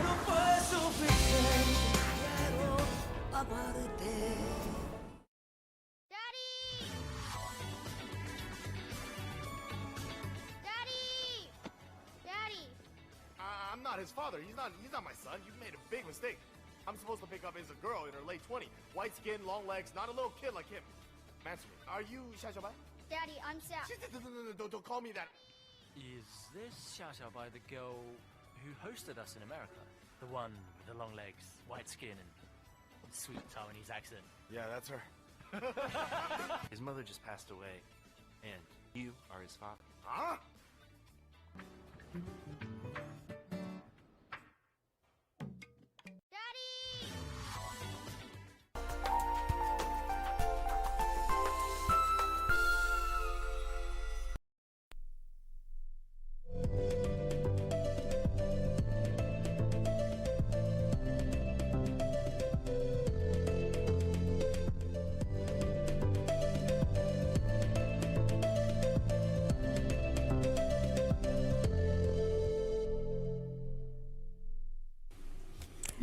Welcome back. We are glad you are still with us. This still remains to be Good Morning Kenya. In case you're just joining us, karibu sana to this next part of the conversation. And right now we want to get into our entrepreneurship segment. And this is all about just getting you up and going on your entrepreneurial journey. If you have been having thoughts about it or reservations, this is where we get to just let you know what other entrepreneurs are doing that, could get you started with your entrepreneurship journey. And to help us today with this conversation, we have two guests with us in studio. I'll start with the only gentleman with us in studio this morning. To my extreme left, he is one Mr. Nick Onwonga, who is the CEO of Inua Sales Limited. Karibu sana, Nick. Good morning, Jane. Thank you for having me. Karibu sana. Thank you for being with us today. And to my immediate left, we have with us Jane Mangoa, who is an entrepreneurship with Tupperware Kenya. Good morning, Jane. Morning. Karibu sana to Good Morning Kenya. Thank you very much. Good morning, Kenya. Thanks for having me. Absolutely. Now, if you have any questions or any comments or just need clarifications in regards to this conversation that we are having, we're welcome to interact with us using the hashtag Good Morning Kenya on Twitter. At KBC Channel 1 is the handle, and my handle is at Jane Wamboi. So let me start with you, Jane, because many a times you find kawaida mwananchi, I see people trying to sort of categorize themselves. Some saying I'm self-employed, others saying I'm an entrepreneur. From where you stand and from what you have seen over the years, is there a difference between being self-employed and entrepreneurship? I think it's one and the same, and it just depends on the way you want to handle it and what sort of ownership you want to take with it. Because if you are self-employed, then of course you're running your own show. Yes. You are an entrepreneur, so you have to run with it with a passion. Instead of looking at it and saying, I am Juakali, there is no terminology as Juakali in my world, because it will go as far as you will want to take it. Yes. You are your own limitations. You are your own limitations, because if you're employed and you're working for your boss 8 to 5, as an entrepreneur, there's no time limit. I mean, you can work up to whatever time of the night or whatever time of the morning. There are no limitations of timings. The limitations are how much do you want to put into your pocket. Yes. That is what will determine how much effort do you want to put into your work. Okay. Let me also come to you, Nick, with the same question. People trying to categorize themselves in this box of I'm self-employed and I'm an entrepreneur, and they see it as two different entities. Is this something you think is so, or you also agree with Jane, they are one and the same thing? Indeed, when you're talking about self-employment, you're actually simply saying you are an entrepreneur, because what you've done is that you've started your own kind of business. Yes. And in running that business, you are saying I'm self-employed, because as most entrepreneurs will say is that there's no one looking over your shoulder. So you have the sole responsibility for that business.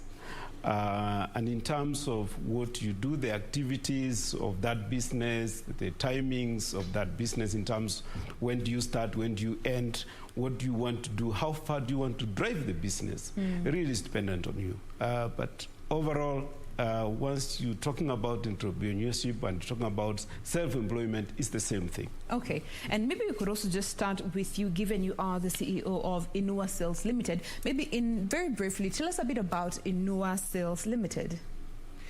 Inua Sales Limited is a company that imports products And these products are sold on into the public, the Kenyan public, the international quality products. Yes. More importantly, what I want to say about the business and the products is that they are products of quality. They are products that are reusable. Why do I say that? And what that is very important to me is actually the products that help preserve our environment. Okay. I remember I was told in school, I was a young man, that for the earth that we live on, that's the only option we have for the living things on the earth. So we have the land, we have the water, and we have the air. So we need to protect it. We are perhaps the first people to know about it. We might be the last people to take action about it. So our products at Inua Cells are there to improve and protect and preserve the environment. So as you help the humans, you're also protecting the space in which we exist. All right, and let me also come to you, Jane. You are an entrepreneurship with Tupperware. Maybe you could tell us a bit about that before we get to the details of entrepreneurship in itself. Tupperware is an international brand, so we represent Kenya. We represent Tupperware in Kenya. Yes. We basically develop entrepreneurs. So they will come to us and we will train them and guide them on how to do the business. So with the pandemic that came, and a lot of people lost their jobs, a lot of people not only lost their jobs, a lot of people did a lot of mass buying of products. You went to the supermarket and hoarded a lot of products. 2-3 weeks later, they were all in the trash can. Now, at Tupperware, we will provide you with a product that will keep your produce fresher for longer. Now, in the process of doing that, we are creating entrepreneurs.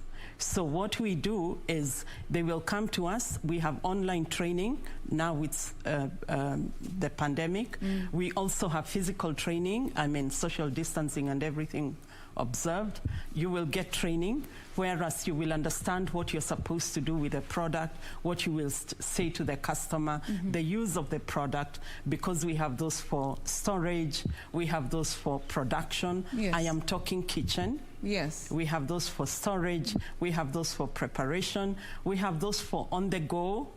Yeah, so, and they are specific. We have those for the microwave, and we have those that will use, will not use electricity. For example, we have a manual blender.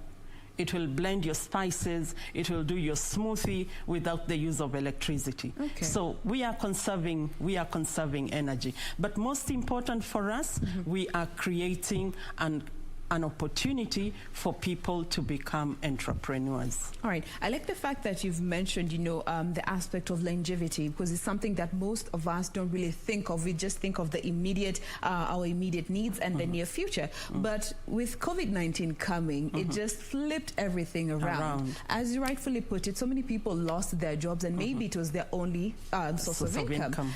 So many others had to go with pay cuts, and you had to adjust to this new normal, and you find so many others opted to turn to entrepreneurship. But therein, we also made a lot of mistakes here and there. And I'd like to start with you, Jane. When you were getting started with this entrepreneurial journey, how was your experience? Did you have the necessary resources in terms of information, tools to get you going? Or you had to also learn the hard way when you were getting started? How was it? It was actually an interesting thing because I went for training for the products and came back and was ready to start, and COVID hit. Oh, wow. So we were supposed to launch in March of 2020. But then, there was a lockdown. So we couldn't. But insofar as investing for start, we had to do personal investment for start. But then the training, the company trained us on how to do the business and everything. But then we needed to pass on this knowledge to other people so that they can benefit on what we have on board. But I must say, I think with social media now and people just having the knowledge that you don't have to be physically there to do certain things. Yeah. And of course, the need for people to need products that will preserve their produce longer, so that they don't have to keep going back to the market to do shopping and what have you, has created the awareness in the market for people to come back, and basically referrals. Okay. Yes. Now, the same also comes to you, Nick. You know, when you were getting started with this entrepreneurial journey that you are on now, to a point where you are now a CEO, how has the journey been for you, and especially during that startup space? Thank you, Jane. What is very interesting and what I can recall is that, and I'm not alone in this, Yes. most entrepreneurs tend to brainstorm within themselves. They have so many ideas, very good ideas, and sometimes you end up lacking focus. And it's important to say that it's good to have these ideas to brainstorm, but it's also critical that you focus, you remain focused. So that's one issue. And the other issue is that as you start in this business, your thoughts go through a lot of things, especially those of us who come from background of being in employment. And you are saying and seeing that as an entrepreneur, I actually do not have a regular salary. Because whatever money you make it goes to the employees, it goes to the loans that you may have borrowed, the suppliers, and then you pay yourself. So those are some of the challenges you face when you initially starting up this entrepreneurship journey. Yes. And that is the worry for most people that actually holds them back. I want to say that once you made that decision, because when you go into this business, you're looking to seal a gap. You're thinking that there's something you need to do. There's a need in a community. There's a need that you need to supply, if it's a product or a service. It's important that once you made that decision, you actually move to the next step. Yes. Because most entrepreneurs or most people want to start their own business end up there, just thinking about it and not doing anything about it, because they have so many ideas in their mind of what they can do. Okay. It's challenging initially, but at the end of it, it's fulfilling. All right. Yeah. Now, still looking at that space where you're looking to start, get into this entrepreneurship journey, therein comes in the question of finances, which you find is something that holds so many people back, because normally we want to start when you have, I need, let's say, an average of 500,000 to start a business. You find an individual will not start until they get that 500,000, and it might not be readily available. When it comes to looking for financing, when you're looking to start a business, and especially during this COVID times, we saw banks be hesitant about loans and the likes. I mean, even the stats were just given, Kenyans were taking an average of up to 4 billion of loans in a day. When it comes to the financial aspect, and I'd like to start with you, Nick, the financial aspect that you need to understand before you get started with your business, should you wait until you have it all, or you just start with what you have where you are? Which has worked for you? Thanks, Jane. I must admit, and I must say upfront, that you will never have enough to start a business. You will never be able, and there are very few people who are able to have sufficient funds to start a business. You will always find that you have a financial gap. So it's very important to look at the business which you want to get into and look at your finances. Because again, not many banks or many people are willing to loan you so much money when you're just a startup. Yeah. And it's important to bear that in mind. So it's important to look at what is it that you want to do, this business idea.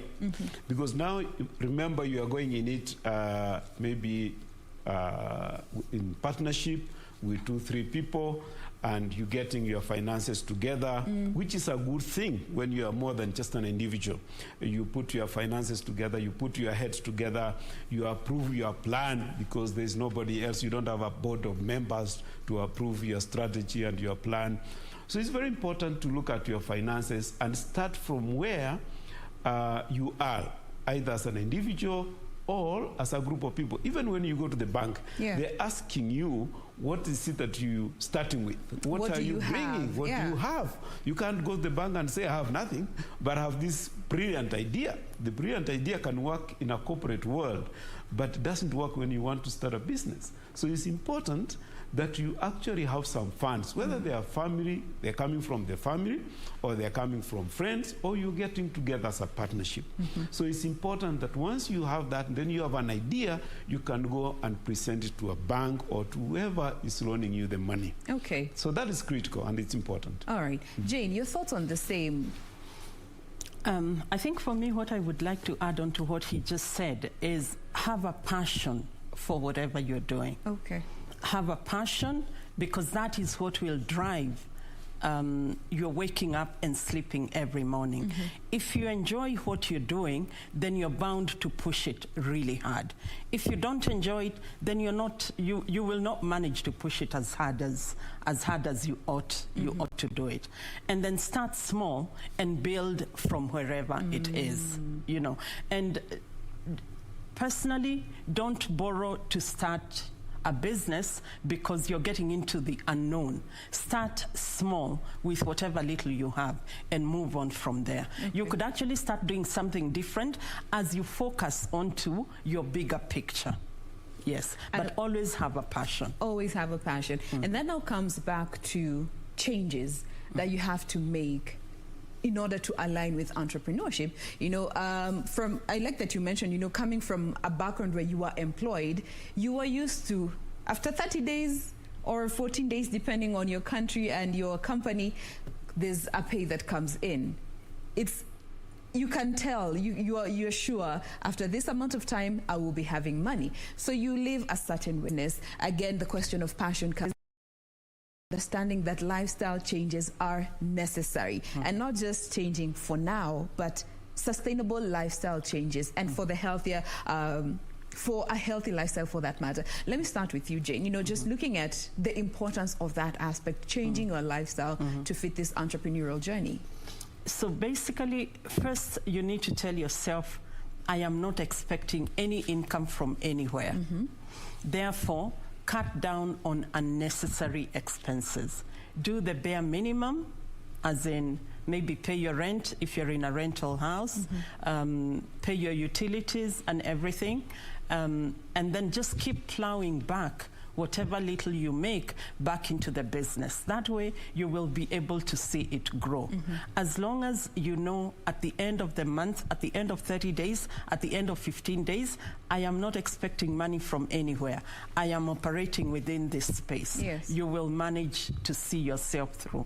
Okay. Yes. And also, just coming to you, Nick, you know, and especially having come from a background of employment, that change, how was it for you, and how did you manage to ensure that it's healthy and sustainable for the long run? It's important, Jen, that you talked about health, because depending on how you leave your previous employment or income-generating business to move into another, then a lot of aspects come in and you are affected in different ways. What is key and important and to always remember is that there are bills to be paid. Yes. There's no doubt about that. So even when you get into this business that is a startup, you must remember that you still have bills to pay. You have electricity to pay, you have water to pay. We live in a city where we pay for some of these things. We are not in the village where we get free water maybe from the rain or the streams. So it's not easy at all. We must tell the viewers that starting a business and running the business is not easy. There are challenges, but these challenges can be overcome. Yeah. What's important is that you focus on the business. You must put more hours, perhaps, than you did in your employment, because remember, your income is dependent on how much you put into this. Yes. It's dependent on how the learning curve, because you're starting a new business, you're actually learning along as you maneuver through these challenges. So yes, sometimes you may hit what you may call roadblocks, but then you cannot give up. because then this is the only option you have. So yes, starting up there were challenges of income. It took more than 4 or 5 months to make any extra money. But having said that, when you have now grown and the business has grown and you can see income coming in, and you actually you do not only improve your own income as an entrepreneur, there are rated businesses that also grow along with you. Yeah. Your suppliers and other people of services and products. So it's important that you remain focused. It's important to understand that yes, there will be challenges along this trip, along this journey of entrepreneurship. So as an investor, yes, you know. And as my counterpart said, do not think about immediate income, because what most entrepreneurs do is that as soon as they get into the business, they start thinking about these ideas and how they can capitalize on it and make more money. Yeah. But it doesn't happen like that. It doesn't happen overnight. It takes time. It takes effort.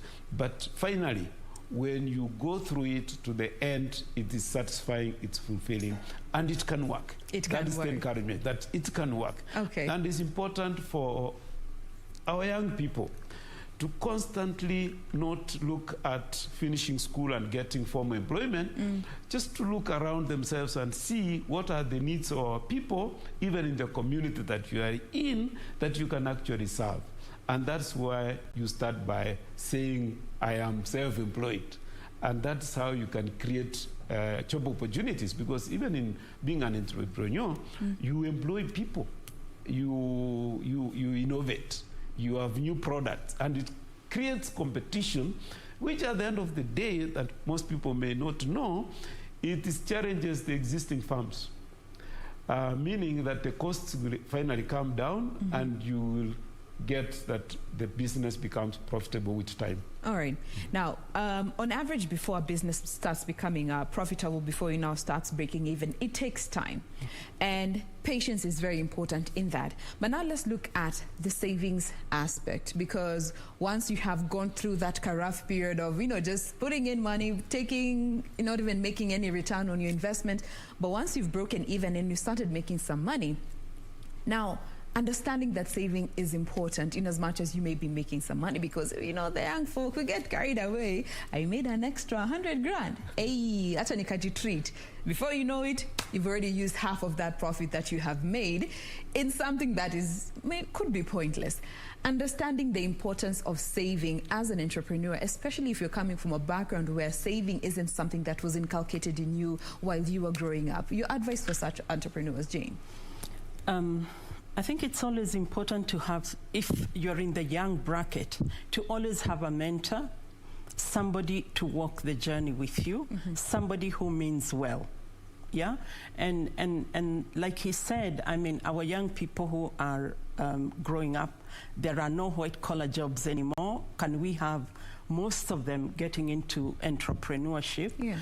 And as long as they cultivate the culture of, I have made 10 shillings. Can I save 5 shillings and spend 5?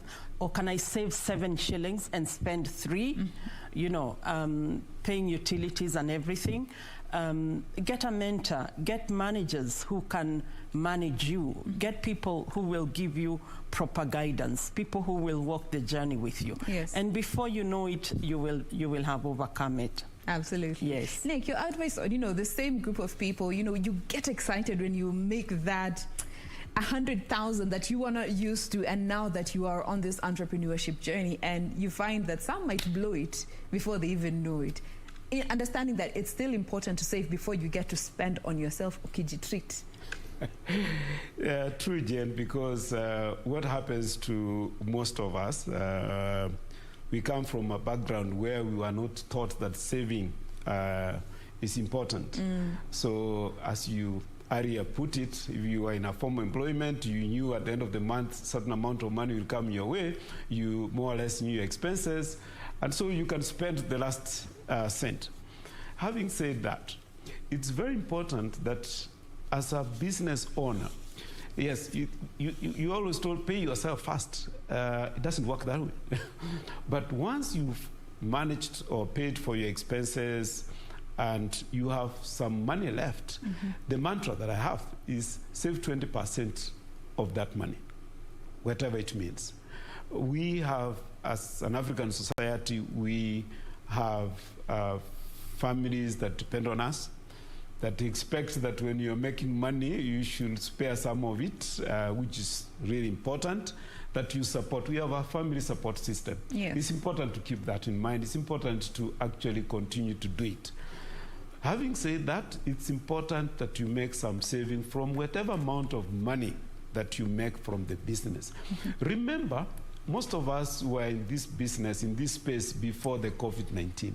We didn't know what the challenges will be of this COVID-19. Yes. We didn't know that it will last this long. But this is where we are now. We are still in it. We don't know when it's going to end. So it's important that at whatever time, whatever amount of money you make, always put aside some money, because you do not know tomorrow the business environment. That is very critical, that the business environment can change anytime. Okay. And it's important that you have some savings. Now, speaking of the business environment changing, clearly COVID-19 proved that to be a reality beyond any questionable doubts that one may be having. That comes into adjusting to also the times as an entrepreneur. And I'd like to start with you, Jane, you know, just looking at the fact that technology is also advancing very fast. And you find that, you know, there are those who are rigid. They want to remain with the original idea of what this business was. And consequently, losses do come in. Understanding that you have to also morph and change with the times and embrace technology to your advantage as an entrepreneur. I think technology is the way to go. Yeah. And I don't think we can bury our heads in the sand. And truth be told, those who are from the older generation need to then come up and hold a hand of the young generation to take them through the social media platforms, to take them through what they need to do to get out of the old technology of doing things and move with the times. Because here you are, offices have been closed, you're supposed to work from home. Now, and you're told you have a Zoom meeting, for example, and maybe you have never sat in front of a TV, a screen, you know, to have a meeting virtually. So it is important that we embrace technology, because the world, that is the way the world is going. Innovation, that is the way the world is going. If you don't do it, then you will be left behind. You will definitely be left behind. Yes. And also, the same also just comes to you, Nick, when it comes to understanding that technology is part of keeping up with the business and helping you still stay in business as an entrepreneur.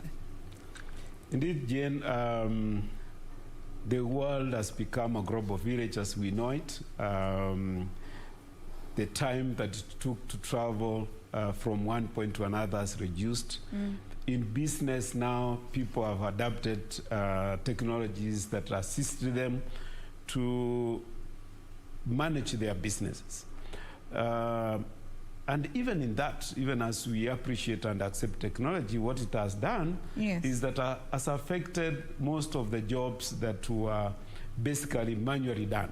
Yes. And that, what it has meant is that some of the people in those kind of spaces have lost their jobs. So it's important that as much as, yes, people are losing jobs and technology is here with us to stay, it's important to embrace it, it's important to use it, because it increases productivity. We found out that, yes, technology improves productivity, and the new innovations and technologies that are coming into the market are actually supposed to assist us to be more productive.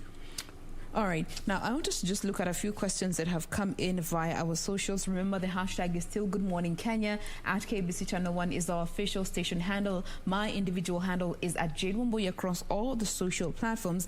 I have Steve who is asking, maybe Jane, you could address this one. When it comes to the entrepreneurship journey, what did you consider before choosing this particular path that you are on with that particular product or service that you're offering? For me, my first consideration was, is it space that I am comfortable with? Is it a line that I will be comfortable running with? Is it a product that I have a passion in? So once you look and you have a passion in it, you then look at the need outside. What is the need? Is there a need? Is there a gap? Now, once you match those two, then you move with it. All right. You look at the need and the gap that you're looking to correct. Fill. But it has to be space where you're comfortable. All right. Yeah. Comfort is important. Steve, answering Steve's question about what you should consider before venturing into entrepreneurship. There are a few key points that come to mind as you think through what you want to do. One and very key is, do you understand the product or services that you want to go into? Do you have the competencies that can enable you to start that business? Do you have the financing? Because that is very important. And then, is that product filling some kind of need? Or are you just doing the business or starting a business for the sake of it? Who are your competitors? How convenient is it going to be for the people that will buy your services or products to reach you in terms of space, in terms of location, in terms of cost? How do you differentiate yourself with the other products in the market? Okay. Yeah. All right. So I hope that goes on to help you better understand, when you're looking to start this journey, things to consider. We also have a Char who is asking, when it comes to studying for something that, you are not really into, but you're looking to start entrepreneurship, would you advise going back to school in order to venture into entrepreneurship? Jane? I don't think it's very necessary to go back to school. Because school teaches us basics. But when you come out into the world, what you then face is totally different. Yes. And this is where passion comes in. I mean, there are certain career paths that are self-trained. Yes. I mean, we have a lot of graduates. I mean, maybe you didn't study journalism, but you're here today because you have a passion for it. Yeah. And you have basically self-trained yourself. There are certain career paths that you don't necessarily have to go back to school as long as you have a passion for it. However, if along with the way you find that whatever you studied, you don't have a passion for it and you want to go, for example, you did engineering and now you feel you want to be a doctor, then of course you've got to go back to school to study medicine. So it depends with what journey on the line or path that you're looking to get into. Correct. All right. Now let me take this one. Maybe Nick, you could take this one. I'm asking, when it comes to farming, I feel it's an underrated entrepreneurship opportunity for so many young people. They should really look into this and make the most out of it. Your thoughts on that? I am not a farmer, but I have thoughts about farming, our own farming. If you look at where we are, and you're looking at the conserving the environment, and then farming comes in, and when we encourage our people, even in the towns, to grow what you call a kitchen garden, or grow some vegetables, what does that translate to? It's actually telling people that try as much as you can and assist in eliminating pollution that comes with transportation of farm produce. So I've started from very far. But having said that, it's important that, yes, when you look at the businesses that we have and you're looking at farming, farming is one aspect of the business that will never go out of fashion. Because people must eat. Everybody needs food. Yeah. Food must be provided. And we never have enough. We are importing very basic things like maize from Tanzania, from Uganda. We are importing eggs.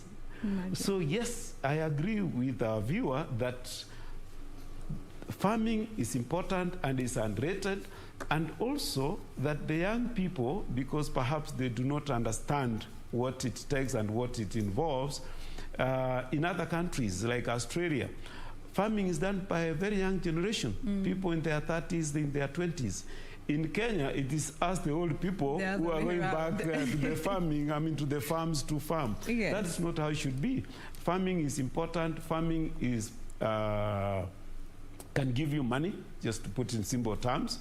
You can create wealth from farming. So I like to encourage the young people to get into farming, and now we have new technologies can improve productivity on very small portions of land. So don't wait until you are very ripe in age to decide that you want to become a farmer. Now, as we close this particular conversation, let me start with you, Jane. As an entrepreneur, this last question from Mwanja, who is asking, how do you determine what to pay yourself? Interesting. You determine what to pay yourself depending on what you have made. Now, I think as an entrepreneur, before you even pay yourself, look at what bills do you have. Because your bills are what will determine how much you're going to pay yourself. Yes. And in a lot of instances, you actually tighten the belt as an entrepreneur because, like we said earlier in the conversation, as an entrepreneur, you do not know how much you're going to make next month versus this month.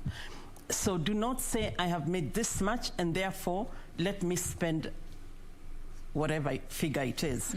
Look at what your basic needs are, work on it, and rather look at your 6 months income, then spoil yourself rather than spoiling yourself every month. Every single month. Because you do not know what the next month holds. You don't know how the next pay cycle will look. Correct. The same also for you, Nick. Very briefly, as we get to close, we have under a minute to go. But when it comes to determining how much to pay yourself as an entrepreneur? For me, it's simple arithmetic. I see how much I've made after I paid all my bills, and then I save a minimum of 20%. If I make more, I save more. But I make a saving of 20%, pay myself the rest. Okay. All right. So we do hope that helps you better understand how to go about this question of how much to pay yourself. Don't pay yourself half of what you make, my friend. You don't know how next month will be looking. Yes. But that brings us to a close of this segment. This has been Entrepreneurship. We have been speaking with Jane Mangoa, who is an entrepreneur working with Tupperware. And we also have Nick Onwonga, who is the CEO of Inua Sales Limited. Thank you so much, lady and gent, for being with us today. Thank you. Thank you, Jane, for having us. Absolutely. Thank you.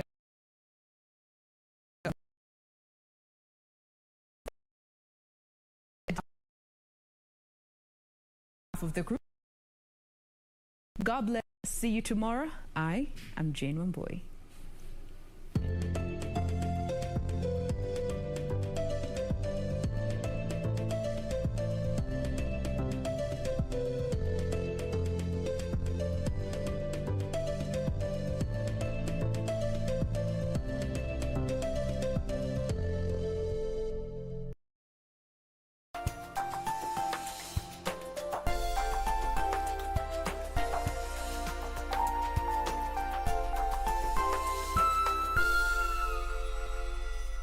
Siku moja mosquito ilipata ujauzito, ikazaa mtoto. Sasa hiyo mama ya mosquito ikatuma mtoto mosquito iende ikapige doria, iwache kukaa kwa nyumba. Sasa hii mtoto mosquito ikaenda ikarudi. Hii mtoto mosquito ikaambia mama yake, mama, mimi nimeenda kila mahali, watu wanapigia mimi makofi, watu wamefurahiana na mimi sana. Mama, hii mosquito ikaambia mtoto yake, hao wapigi wewe makofi eti wanafurahia wewe, hiyo walikuwa wanataka kuua wewe. Ili kupata skiza tune hiyo ya mosquito, bonyeza *811 *967#. Bonyeza *811 *967#.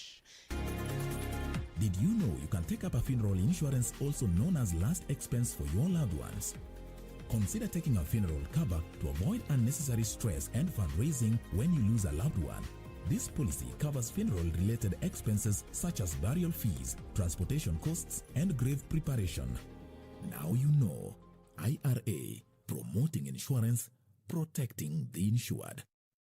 Tonight on KBC Channel 1. My mother, Minister Kallata, grandmother Helena, and Siamak were also part of my plan. Remember your promise.